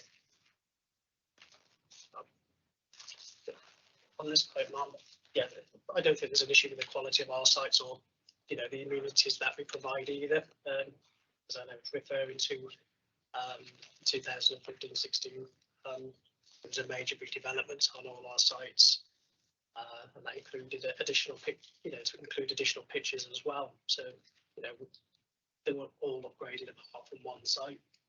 I think one of the issues we have as well is with turnover. You know, Mike referred to this earlier. We have families moving in from out of county who just don't settle in the area, and that's another reason we see this high turnover of pitches as well.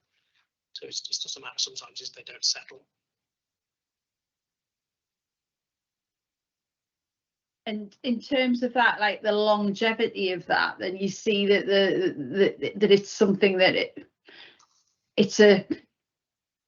I think Mr. Bullock has said it's quite a unique position, but nonetheless, is it something that would seem to be something that's going to have longevity and continue on? Because obviously we're looking at like the plan periods as we're looking way into the future.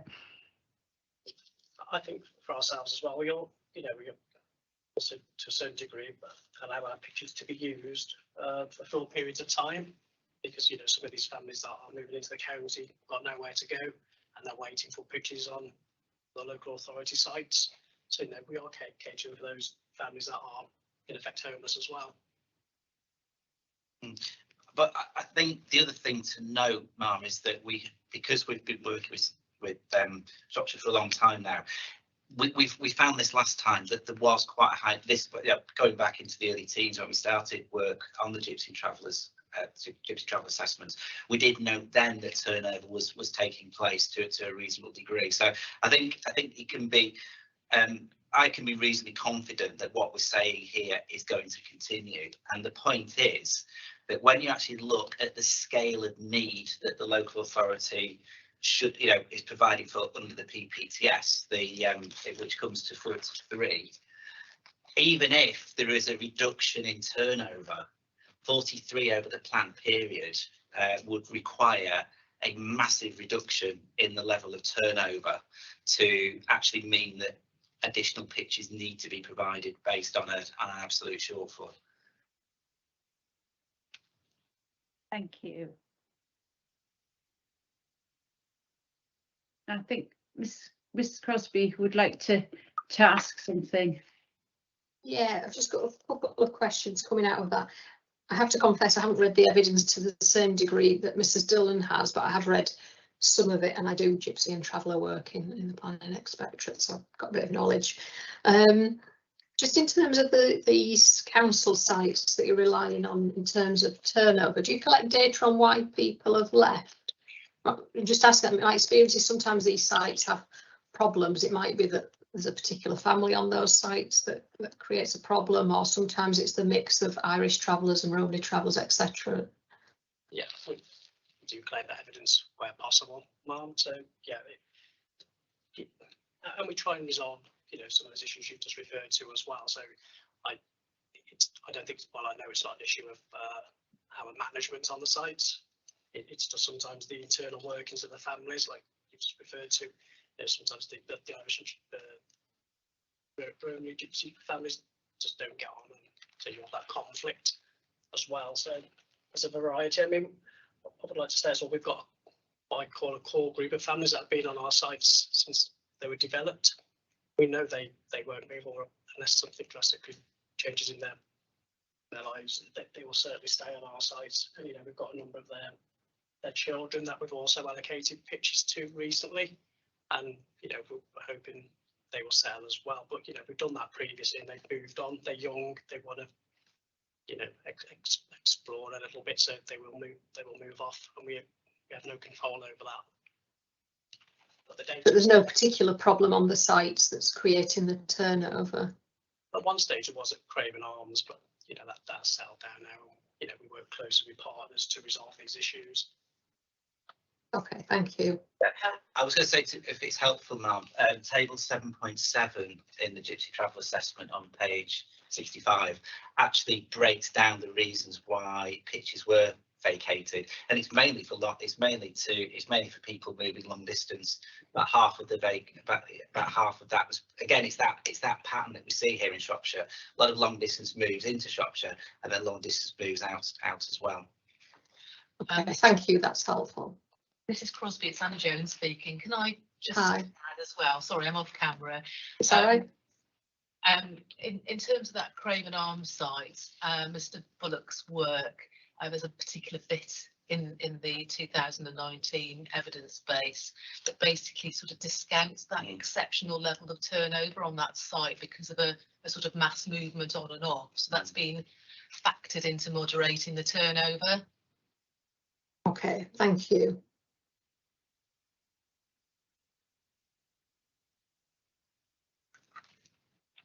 Thank you. Okay, we'll move on to B then. I think we've touched on some of this as well, so it may well be that there isn't anything to add. So it's around whether the study's approach is sufficiently robust in terms of accounting for changes in particular family circumstances, such as household formation, inward migration that we've just been talking about, on the future supply of pitches.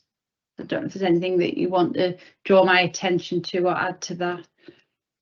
I think nothing further, Ma'am. Just to emphasise that table 7.1 on the GTAA, which is page 61, does illustrate all the different components that we consider when we're looking at need.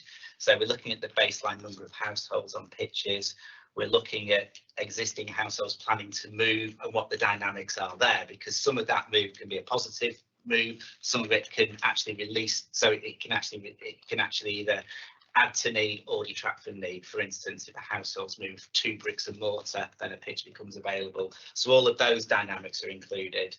One thing that I did want to flag up, which probably covers a point later on, but within the analysis at point 3G, row 3G, we include 12 households who we know at the time were on the housing register that were from outside Shropshire that needed a pitch, and they were included at that point. But I know we'll probably cover it later, but just to mention that there's no further double counting of those people on the housing register.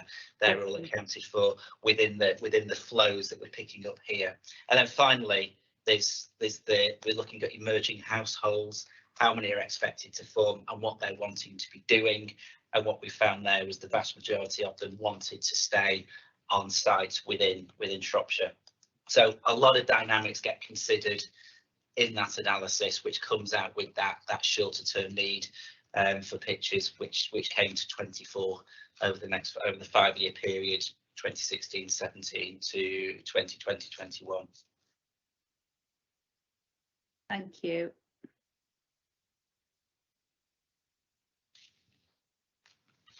We move on to C. And that was just around, has the update taken sufficient account of the potential for changing preferences of settled travellers in the context of the supply of vacated pitches which is likely to arise? Yeah, could you help me on that one? Is it a case of the question being, I'm just trying to be clear on the question, is it a case of those folks that are on pitches now that want to move off and go into bricks and mortar? Is that the idea that you're thinking of there? Yeah. Yes, it does. I mean, actually, we know that there were from the GTA there were 7 households that wanted to move from a pitch into bricks and mortar. And what we do find actually is that is a notable trend now. We're certainly seeing more people wanting to go from a site to bricks and mortar than the other way around.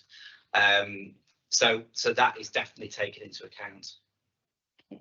And then similarly, as I mentioned, the inward migration is factored in because we've looked at the housing register evidence, which is suggesting a reasonable flow. We've got exactly 12 households that were on the register, which we expected wanted to move into Shropshire, and their needs are being covered in the analysis. Thank you. The to and from bricks and mortar are lines in table 7.1. Yeah. Okay.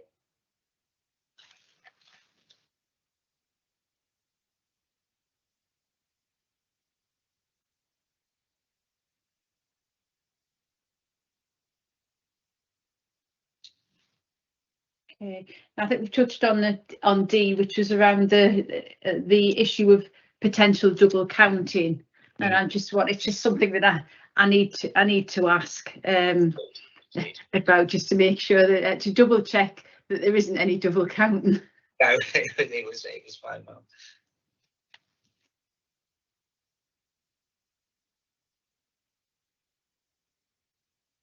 Okay, and then on to E, and that's just in terms of the study's approach to concealed households and other forms of overcrowding, and whether that's the extent to which that's been factored in when assessing the future needs, just so that we're comfortable that the study is sufficiently robust. Yeah. I mean, one of the real challenges when you do these studies is understanding the relationship between a pitch, a household, how many caravans there are. And one of the key things we do is actually go on what we call site observation visits. So we go to every single site to get an impression of the dynamics on that site. It's so important to do that because one caravan does not necessarily equal one household. So through the work that we do, we're incredibly careful to understand what the dynamics are. And then that follows through to the analysis that we then run, because what we need to understand is, well, within a let's just take a pitch with, let's just say 3 caravans on it, and it happens to be that 2 of the caravans accommodate one household unit, because you've got teenage boys that live in one caravan and the rest of the family in another, just as an example. And then there's another caravan there. Now, if that other caravan is occupied by, say, a 20-something within the family, I have to make a judgment then about, is that a concealed household or is it an emerging household that needs their own pitch? So it's really important that the evidence picks those kind of nuances up.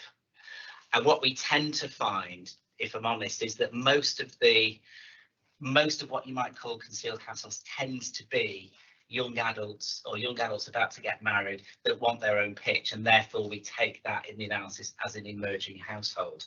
But if I've got sufficient evidence to suggest that it's a concealed household, for instance, it's a young married couple that are still living with the family, then I would consider that to be a concealed household.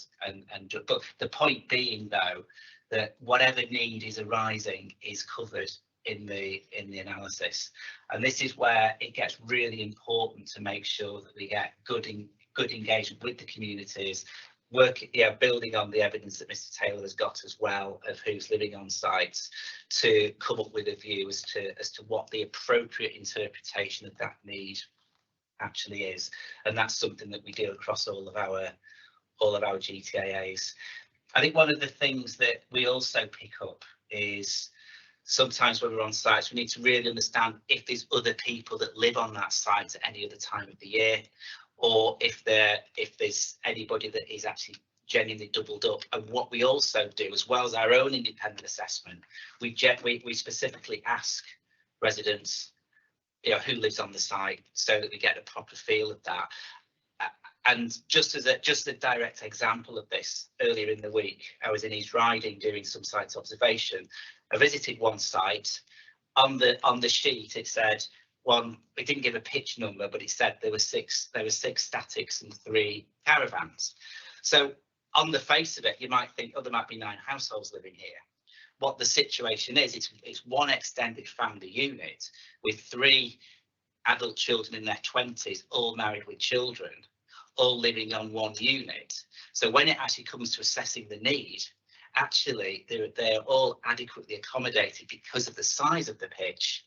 And the real issue within the need for that particular family unit is not who's there now, but the children coming through. So it's more of a longer term need than a shorter term need. And that just gives one example of how we have to really carefully appraise every single site, so that we're making sure that we're properly assessing need. And we're also not underestimating need, but we're making sure that the appropriate judgments are made, so that can inform the GTAA. Okay. So in respect to the site observation visits, were they done for the 2019 study, or were they done at the 2017? They were specifically at the 2017 study, and then on the basis of the information that we had there, it was discussions with John to work through, Mr. Taylor, discussing with him to work through whether there'd been any material change on those sites. And again, because of normally I would be going out and visiting everybody if I was doing some kind of update, but because we had this really excellent resource of local knowledge, I was confident in what I was being told to inform the update. Okay, thank you. Yeah, Mrs. Dillon, can I just add, it's Anna Jones speaking. Yes. Yeah, we've submitted some evidence in the matters statement from Mr. Taylor's work on the caravan count and the survey from that, which has reinforced really what Mr. Bullock's saying, that the current picture still remains, that there's no evidence of overpopulation or doubling up on pitches other than the 2 that we've identified. So that's a very recent current picture.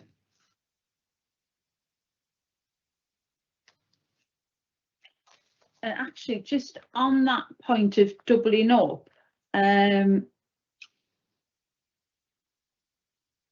actually got I had a question about that. We just hold and I find it.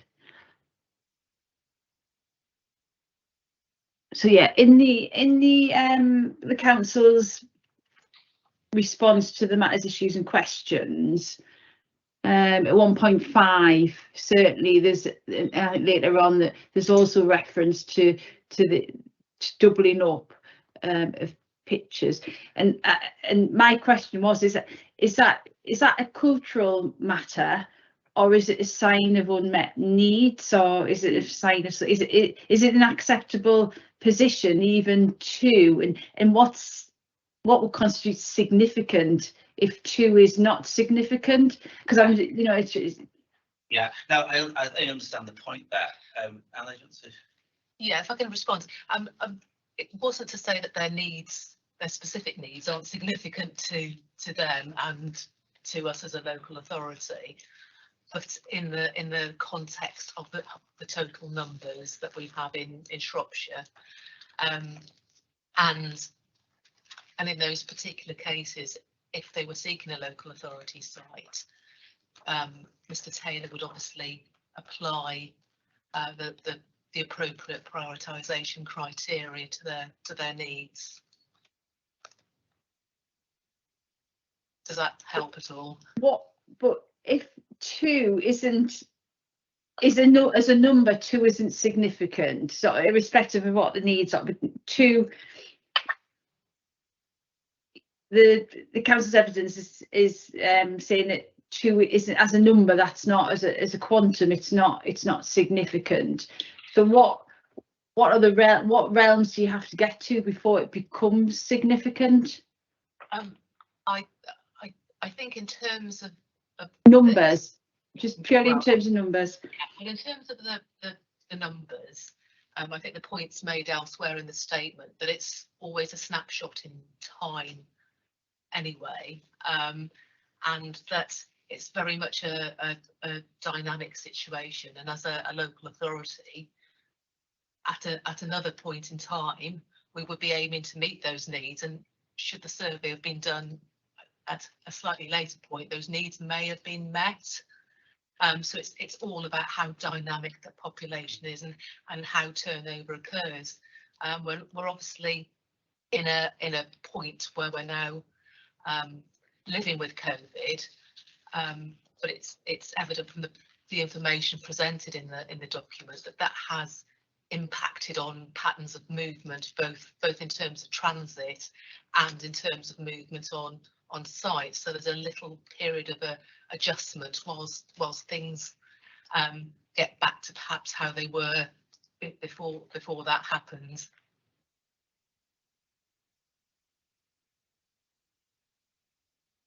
I think again, just help the discussion a little bit. Again, it's about proportionality. I mean, I've been on sites recently where doubling up is incredibly severe. I was on one site recently where there's 24 pitches and there was at least 50 caravans. And when I spoke to some people, well, I just did on the site observation, I had people coming to me saying, I'm doubled up on my on that pitch, I need my own pitch. So there was, and you could just see, you could just see the scale of issue on that particular site. That is not what I experience in Shropshire. And again, it's important to recognise that at anyone, as Mrs. Jones just said, it's fair to say that at any one point there may be certain circumstances where people are doubled up for a period of time, but it's really important then to understand why that is the case. When we did the study last time, we weren't finding that. There may be instances at snapshot in time where a family is currently staying with somebody, and we need to understand that as part of that overall context of understanding whether it's an emerging household, whether they're just staying there for a short period of time, whether they're there because they need some help and support for a short period of time. All of these factors are really important. It's not, it's not just a case of considering, is that, you have to understand the circumstances why people are on a particular pitch at any one time. And to be fair, this is one of the challenges of GTAAs. They're only done every 3 to 5 years. And thankfully, we've got a nice steady stream of GTAAs in Shropshire, which are giving a picture of how things are changing, if they are, in terms of need. So we've got that good historic information, if you like. And when it comes to any specific GTA, then obviously if there's concealed households at the time, they are considered to be such if we can demonstrate that and factored into the analysis accordingly. But again, just looking at the council's notes, in the grand scheme of things, 2 is, it's to be noted that there is a specific need of 2, but it's not it's a determinant of need. But the real issue in terms of understanding need in Shropshire is the need from emerging households. Thank you. Okay, so we'll move on to discussion point 2 now. Now, And this is just about the changes that have occurred in the baseline position. So in responding to question 2 of the matters, issues and questions, the council's provided an updated position to the baseline situation that we had requested. And I think it just would be helpful to me if someone could perhaps summarise these and any implications on the changes that have taken place, and not just in respect to the various components in situations that are listed in under discussion point 2. It's table 3.1 in the map statement. Yeah.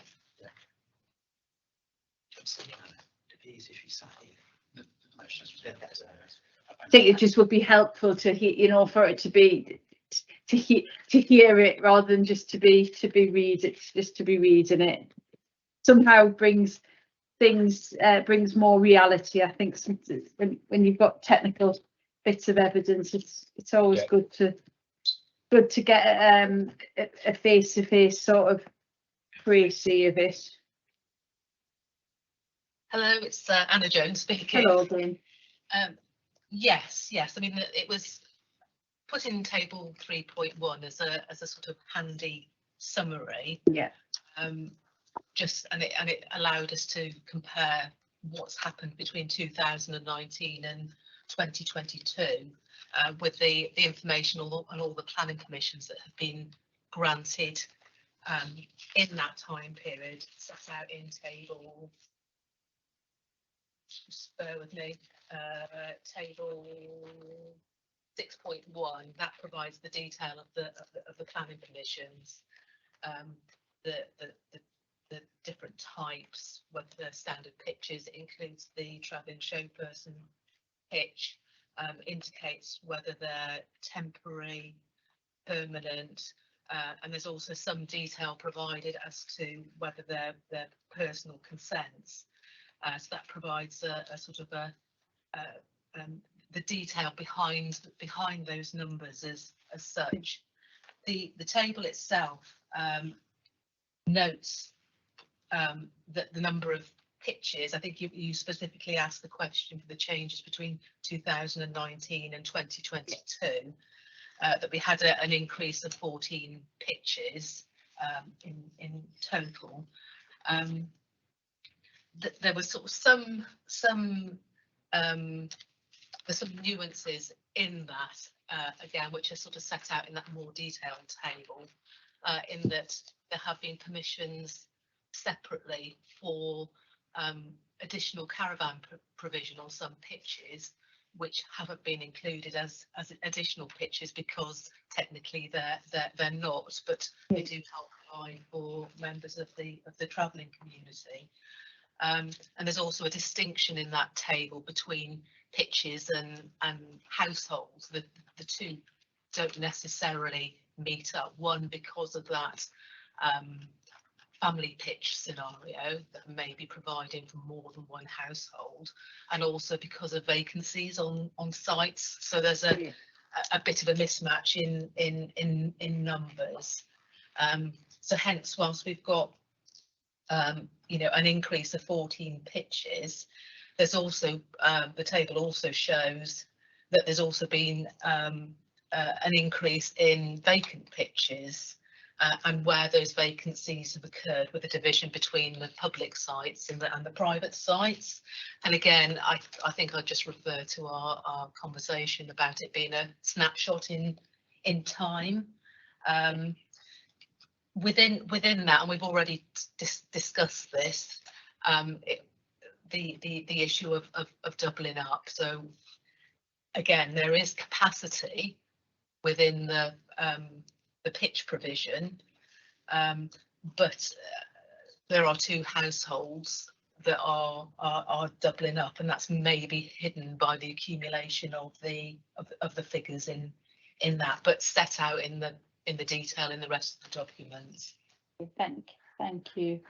So would you say that those changes provide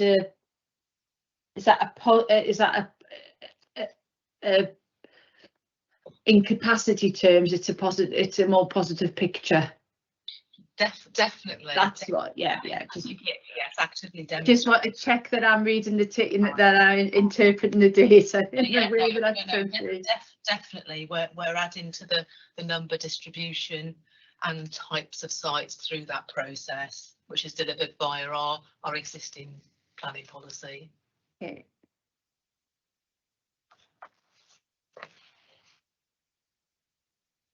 That's lovely, thank you.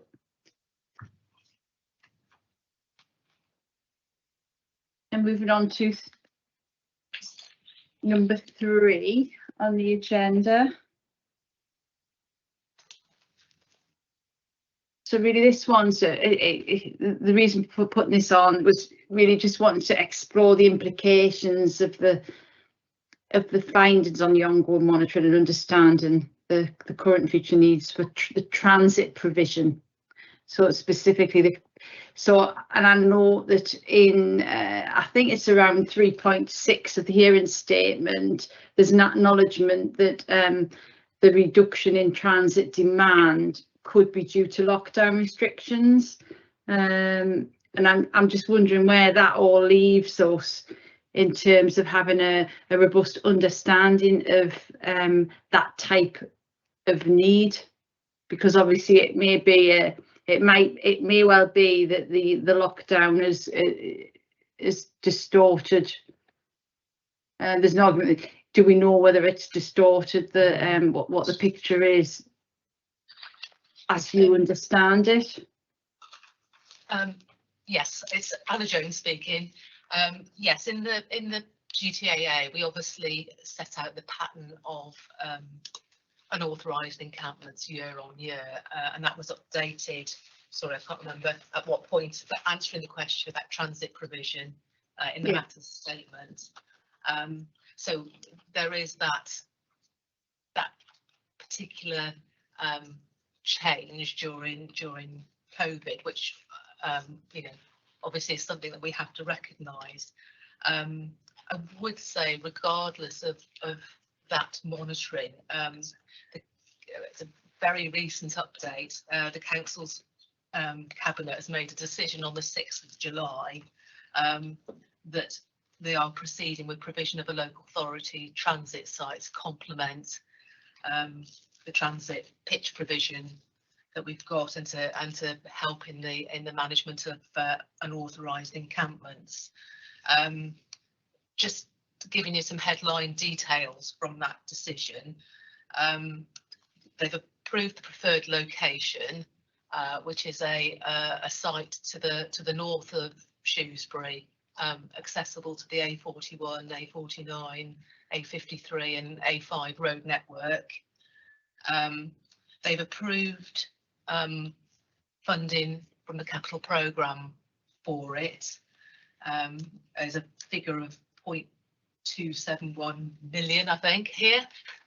Yes. Yeah. And they've also authorised progression to apply for a temporary planning permission and for a procurement process. So that's a very recent update on the 6th of July. Would it be helpful, Ma'am, if you had information about that updated position if you haven't had already? Oh. They haven't had that information. Basically, it's a cabinet report, which yeah, that would be useful if we can. What I'll do is we'll pick that up in our. We'll be writing to you, and if you want, we can pick that up and request that in that letter. Yeah, it'd be helpful to do that. And really, just to say, the reason we haven't put that in up to date is because literally that was a cabinet decision made on the 6th of July, so we haven't had the opportunity. But yes, I think it's useful for you to see that. And what does that give me? What capacity does that give? That what sort of size site is that? What would it? How many units would it accommodate? I'm just reading from the cabinet paper now, Ma'am, and it identifies a transit site for around 8 to 10 pitches. 8 to 10 pitches, yeah. Okay, thank you. and presumably being on a main route. It sounds as if it's on main routes or close to main routes. That would have been a main consideration. It's in terms of where it is, positioning of it. It's with the information we'll provide, we'll clarify that. But I can say that it is on a main route. It's on the north, east, western edge of Shrewsbury. On a main route, yes. Yeah, and obviously it's still not predetermining the outcome of any planning application. No, absolutely not. And obviously the cabinet report makes that clear that that's the next part of the process. But it's an important part of the process that the council has agreed to proceed on our line. Thank you very much for that. Now we'll move on to 4. And this is just about the council's call for sites that was undertaken, I think, in respect the for plan making purposes. Now, I just really want to test whether the adequacy of that. And I think to aid my understanding, it would be helpful to outline how that was conducted. It's Anna Jones speaking. Hello there. Hello. Yes, it was followed alongside our Regulation 18 consultation, and was done online on the basis that it was a mechanism for all members of the community and other land promoters to bring forward sites. In that obviously it isn't just gypsies and travellers that will bring forward sites. I think I set out in the matters statement that that wasn't progressed further because of the evidence that came forward and the other specific work that we were doing at the same time to identify sites. So the call for sites was only part of what we were doing, and there were other work streams that were specifically looking at those sites for transit provision. And at that time the travelling show people site that was required, the travelling show people at that point in time being on a temporary site. There were particular needs for those sites, and we've just discussed the transit site. Obviously the need for it to be located in a location that's accessible to the main road network, and perhaps Shrewsbury as a central point, a meeting of communication networks in the county is quite an appropriate location to have a transit site. So there were very particular requirements for that might not have been met by a general call for sites. Similarly, the travelling show people operate fairs locally and have a requirement for their equipment and obviously maintaining that equipment. So it's a mixed use. So there were very specific requirements, and we actively looked at a range of sites. So in addition to things that came through from the call for sites, historic promotions, looking at council lands, and then other opportunities that we could also find. At one point it was a cross-departmental working group, and we had member involvement as well in that. And would you say that the call for sites for these particular sort of land use needs or potential land use needs, was it any different to what was undertaken for, say, mainstream housing, and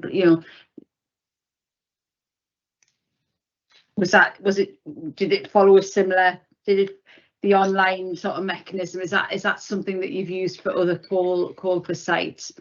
It was a similar process, but obviously accompanied by other measures Yeah. And also including my joint working with Mr. Taylor in terms of his knowledge of what may be available as well from his contacts with the Gypsy and Traveller community.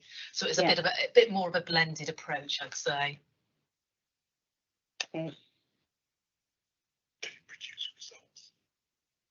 Do people put forward sites?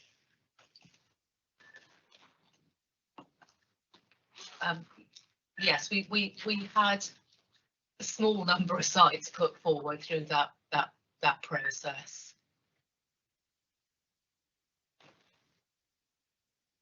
But then obviously with the results of the assessment, there was no need to allocate, and therefore it didn't they didn't proceed to allocations. Yeah. No, and it was also I guess, and I think I've explained the sort of timings, the in terms of the travelling show people, they were on a temporary site, so there was considered to be some urgency in finding them a more permanent site, and there was some confidence that we could do that without needing an allocation in the plan, and I'm waiting for it to happen by that process. Okay. Thank you.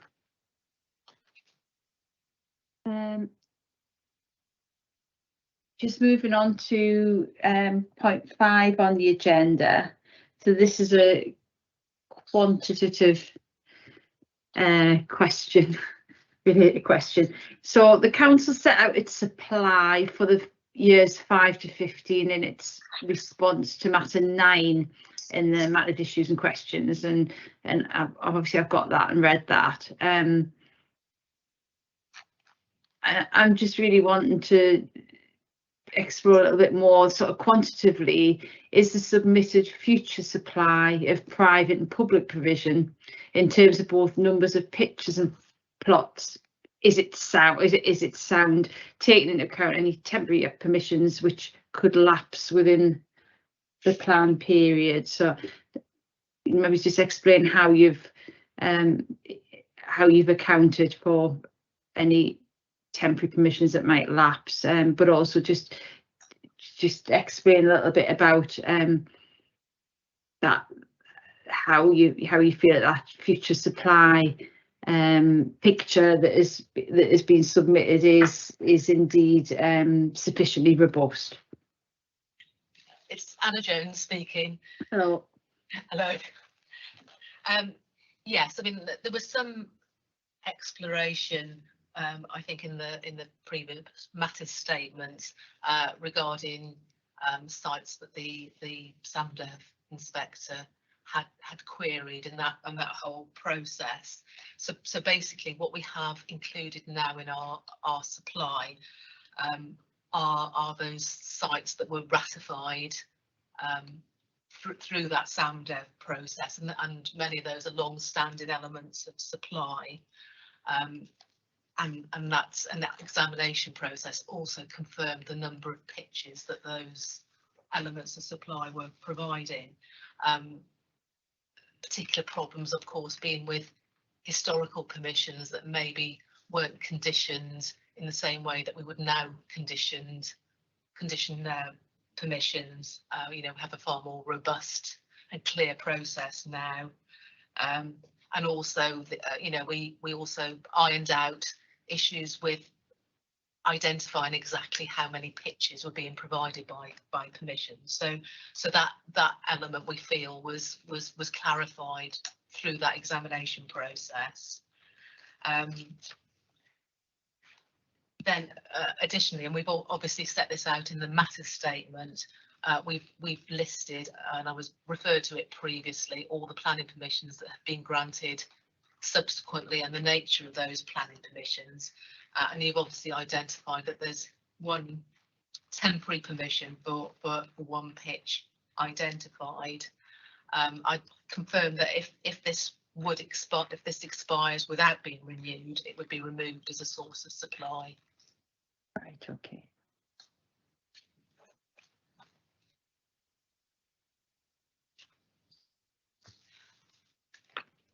And any commitments that haven't been implemented within the they've all been, they haven't been implemented and they've expired. They definitely haven't been factored in. They've been Thank you for the, yeah, thank you for the reminder, actually. Yes, I think in the table there's the site at Gabowen, I believe, that hasn't been yet implemented. I believe it's still valid, but the applicants, I believe, are accommodated elsewhere and haven't implemented that permission as yet. I can confirm that is the case to date as well. I beg your pardon? I can confirm that's still the case. Oh, lovely, thank you. It's one page. Yeah, It's only one page. This is one page in Gabowen that we refer to. It's in the table 6.1, I think, in the edition in the matter statement. Yeah. You got that. Lovely, thank you. No, that's good. Thank you. And then we'll move on to point 6, which is the qualitative just side of supply, really. Does the council's assessment demonstrate that the future supply of sites, plots and pictures will be capable of meeting future needs in terms of size, location, cultural requirements, family connections and tenure type? So that really, and I appreciate that links back to your response to question 10 in the matters, issues and questions. Is there anything that you want to draw my attention to on that qualitative issue?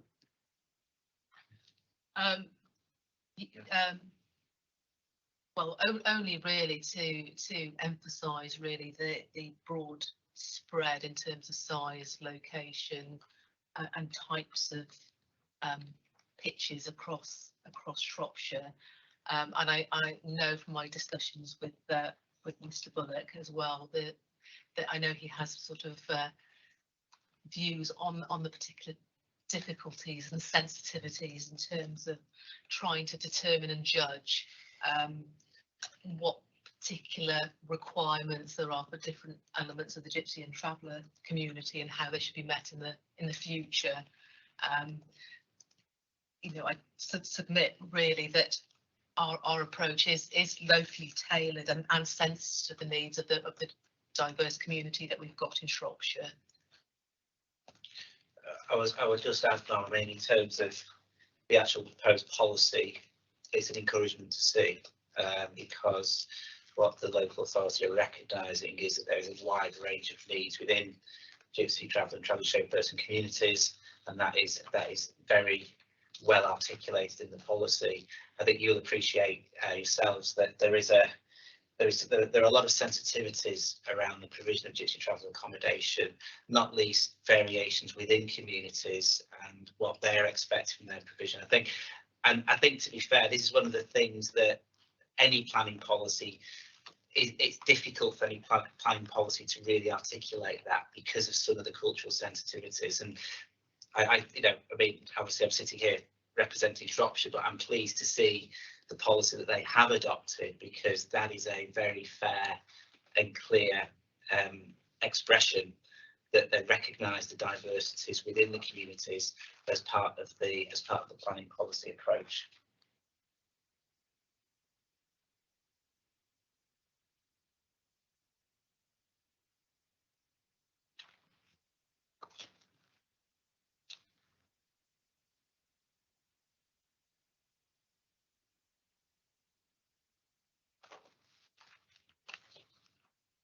And then just moving on to point 7.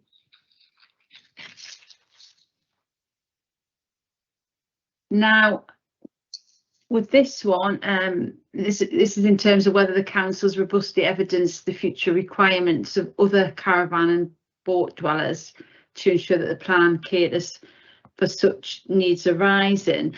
I'm just proposing to take the council's submissions that they've made on this as read, and that's just unless anyone wishes to make any further points. I think you've set things out, so I don't want to sort of repeat anything, but unless there's anything that anybody wants to draw particularly to my attention about it. I think we're happy to take it as read, Mark.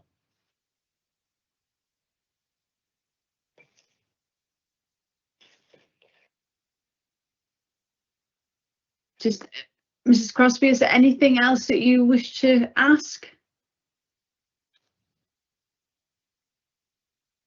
No, I think that's covered everything. We'll go away and have a think about it and reread some bits. Thank you. Thank you. And just council, is there anything that you feel you want to draw to my attention? Anything that you were expecting to be discussing that hasn't been discussed, that you want to discuss?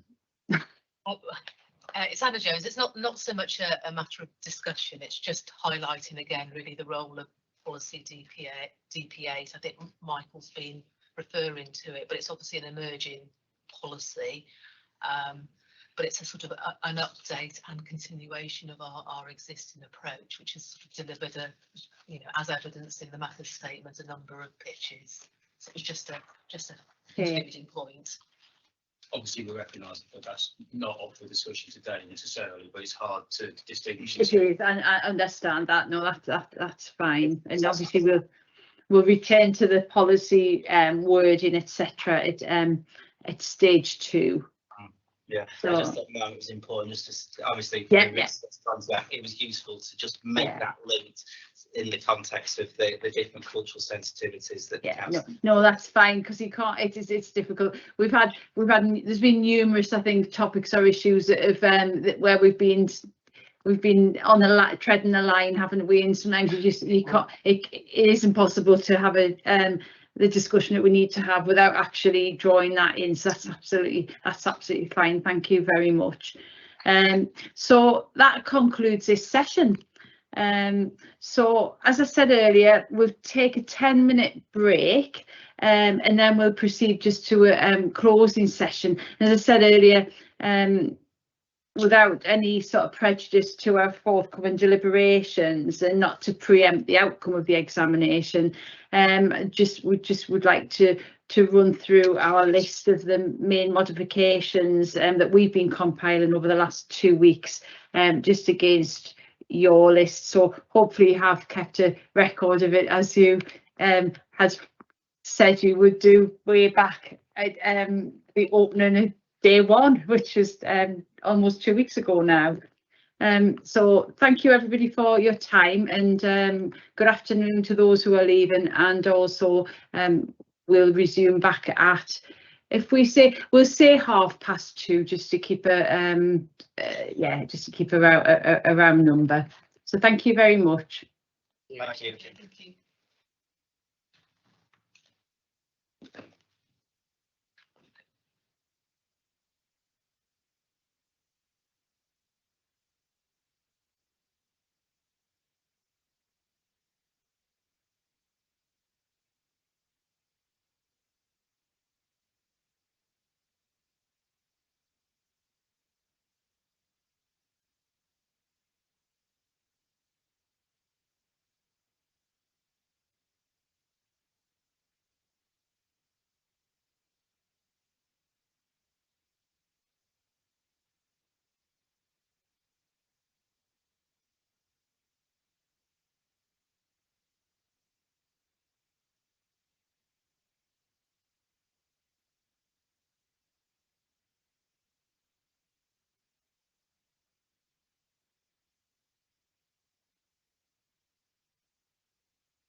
Join, yeah. Yeah, just join, yeah.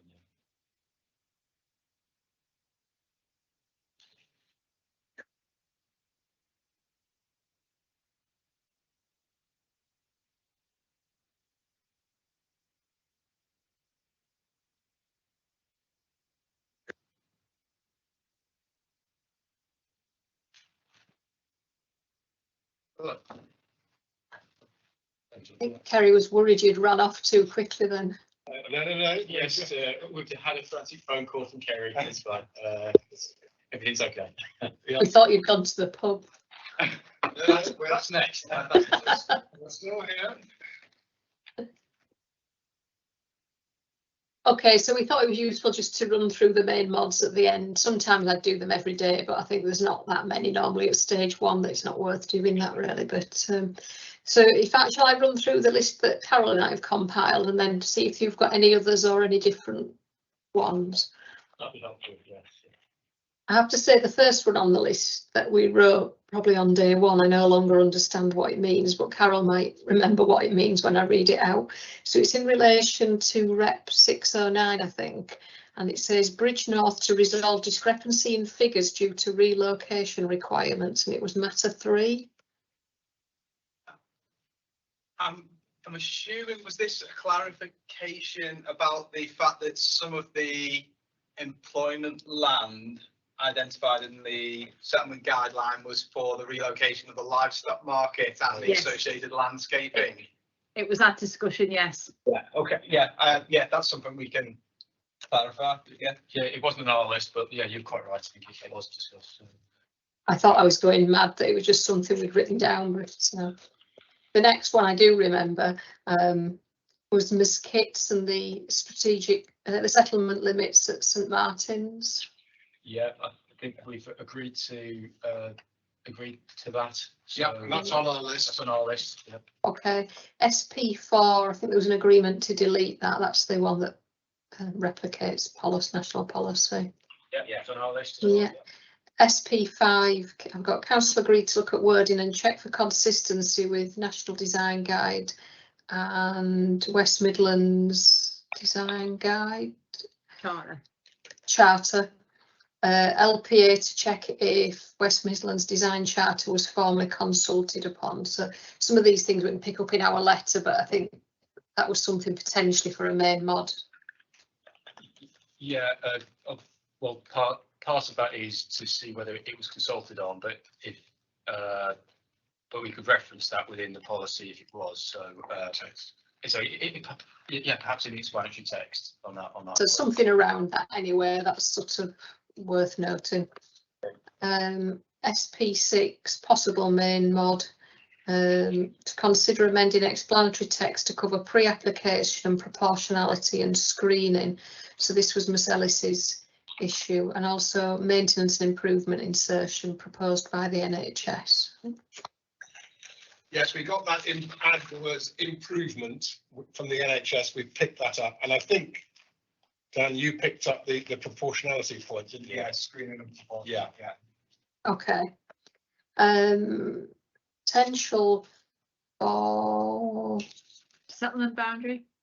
Settlement boundary. That's That's Mrs. Kitts. We've got that. Well, this one's around Stanmore Industrial Estate. This was something. At the moment, they don't have a development boundary in the plan, and the question was, should they have? And I'm not sure we agreed to the. No, I think that's going to be something for us to go away and think about. Yeah. I think okay. Related to that, we had a note to provide clarity in SP10 that it doesn't apply to allocated sites within the countryside. I think that was a related issue, wasn't it? So SP10 was, sorry. So we were going to provide clarification that SP10 doesn't apply to allocated sites within the countryside. Because obviously there was a. If you've got an allocated site with its own policy requirement, then you wouldn't be going through the SP10 sequential approach to see whether to grant planning permission on it. Yes, it's quite an obvious point, but maybe one worth making. Yeah. But it doesn't actually say that in SP10 in the sort of list of exceptions to the SP10 approach. Okay. That's fine. So you appreciate, we've kind of got an ongoing list of things we need to write to you about that we've agreed, and then we've got this sort of other list, which is kind of main mods. So LPA agreed to main mod to pick up the updated SEGs at the appropriate time. It's currently out to consultation, so I think that's something maybe for future. Yeah, at the moment we've only just begun that process, so it's probably a little bit early to be on a main mod on that point. Yeah, I think we can keep that on the review as the process continues. And then the next one was in relation to strategic land and the policies map. So we talked about that this week. This is a bit clearer because it's happened in more recent times, where we talked about some sort of reference on the map to the actual strategic land. So if there was 5 in one settlement, for example, 5 areas of sorry, not strategic, safeguarded land. So that's the shift on issue. That's right. Yeah. But it applies to authorising, as well, doesn't it? On a more limited scale, yeah. So I think we've got a note on that one as well.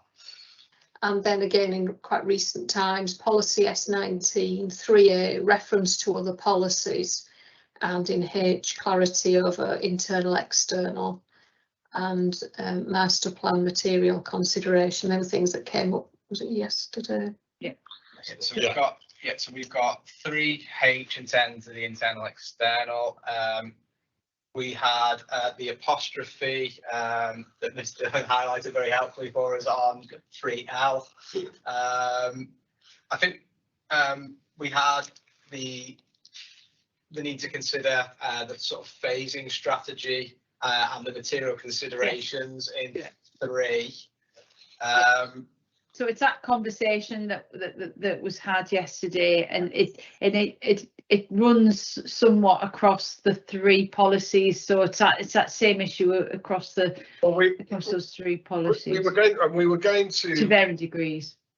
We were going to critically look at those anyway to ensure that they gave appropriate guidance to development management decision takers. Yes. So it's it's the same. So it's using the same set of eyes across all 3 policies and picking up where it needs to be. And to look at the repeated use of the word appropriate, if my memory serves me correctly. I think that was in the context of expanding the explanation as well. We've got it was, yes. Yeah. Now the other thing that we discussed internally, there was a certain amount of discussion about the use of the word strategic settlement, and we just wondered whether it might not be better just simply to call them new settlements in the headline of the policy. I think I have a strong view either way, really. That's for the council to decide. Okay. Yeah. As long as people are clear that people don't think that there's something funny going on because you've changed the name. That's what to be careful of sometimes. That's the downside of it. Yeah, sometimes it creates more confusion. Yeah.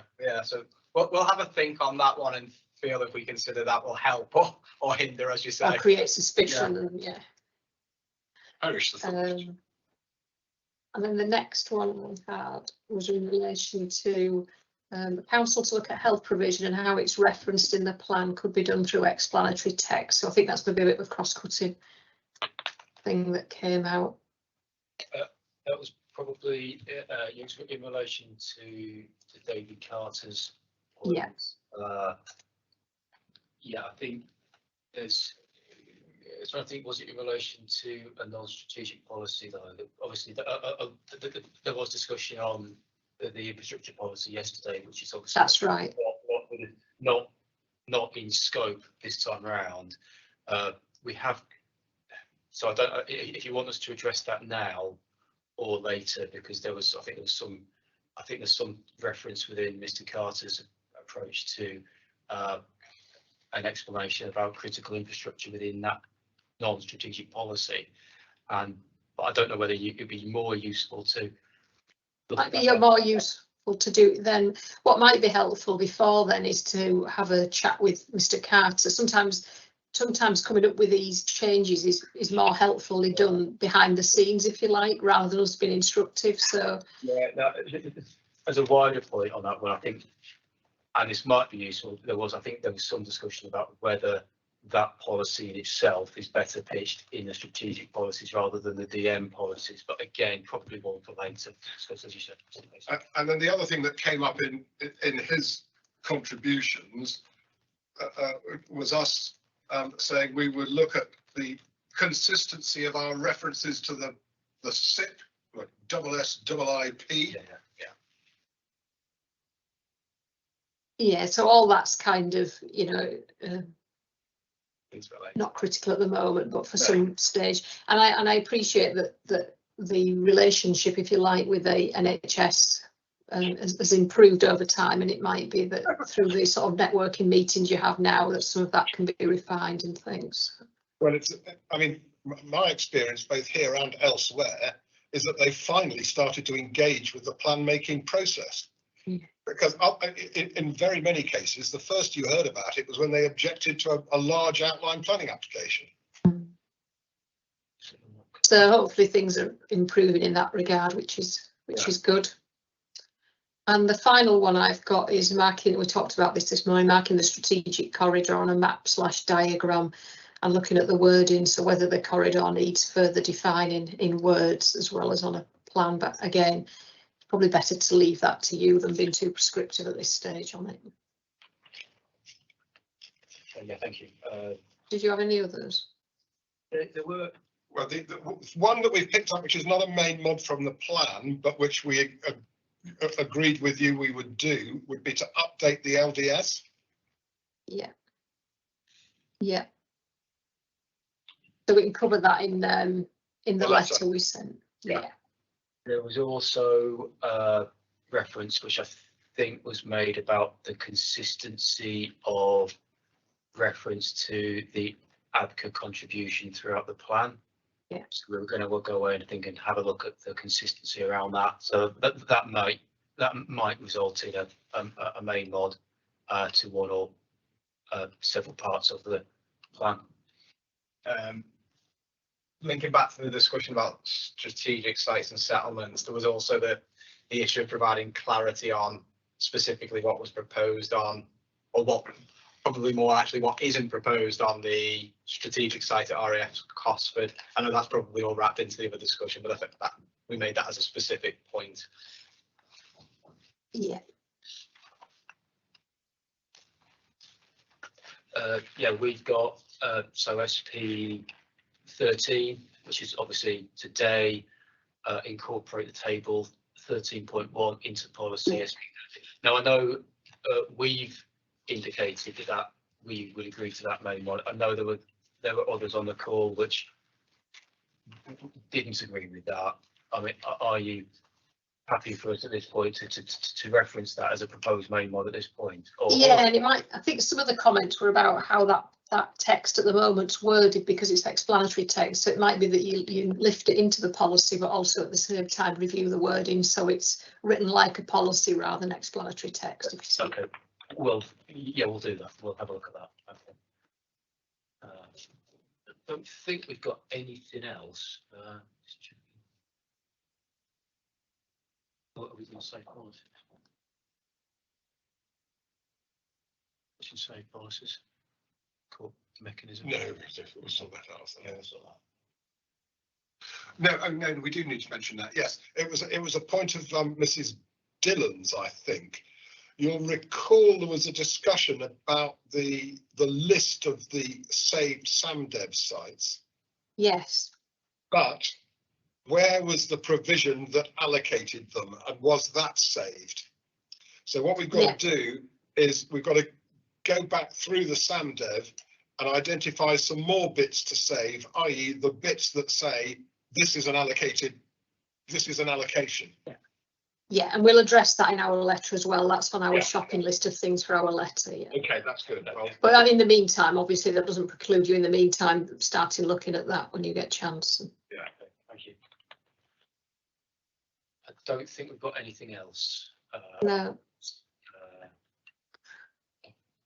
That covers, and I say we've got a long list of things that we've picked up as we've gone through where we've said, well, we need to think about that. We'll go away and have a look. And we also said, just to be clear for you and for anybody that's going to watch this back and see what we said. So it was agreed that we'd write to you in terms of the duty to cooperate, what evidence we needed. We're hoping we can get that letter to you next week, or at least draft it next week. So next week, early the following week, so you can be getting on with pulling that together. We won't set a deadline, as I said, because we're not sure. There's no point setting a deadline that you can't meet. So we'll just say in the letter, if you let us know roughly when you think you can do that by. In the meantime, we'll start drafting our bigger, our more detailed letter about sort of interim findings and thoughts on that, so that won't hold that up, because we can do that sort of in parallel. Obviously, we can't send that letter until we know the outcome of what comes out of this duty to cooperate.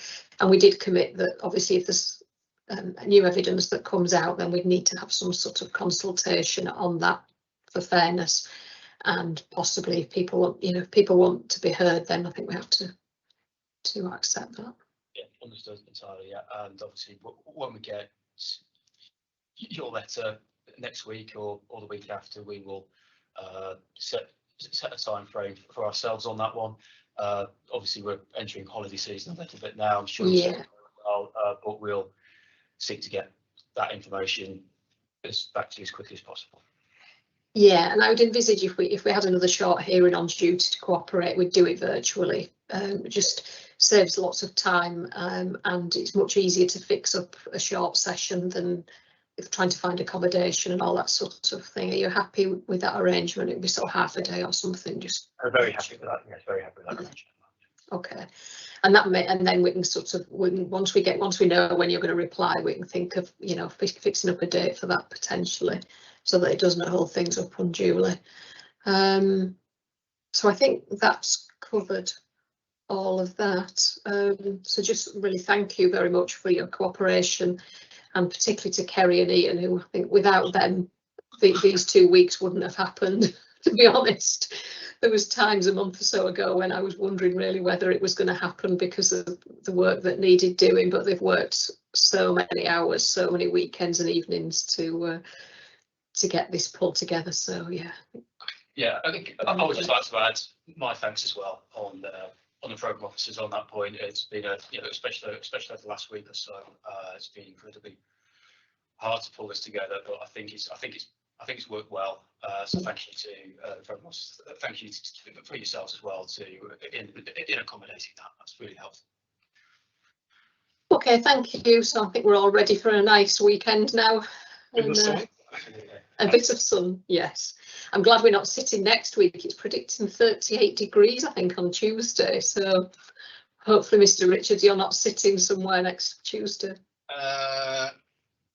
No, I'm in. By the time I get to court in London next week, I think the weather is supposed to have broken. Oh, good. Yes. Okay. Well, thank you very much. Thank you very much. Thank you. Goodbye. Bye bye.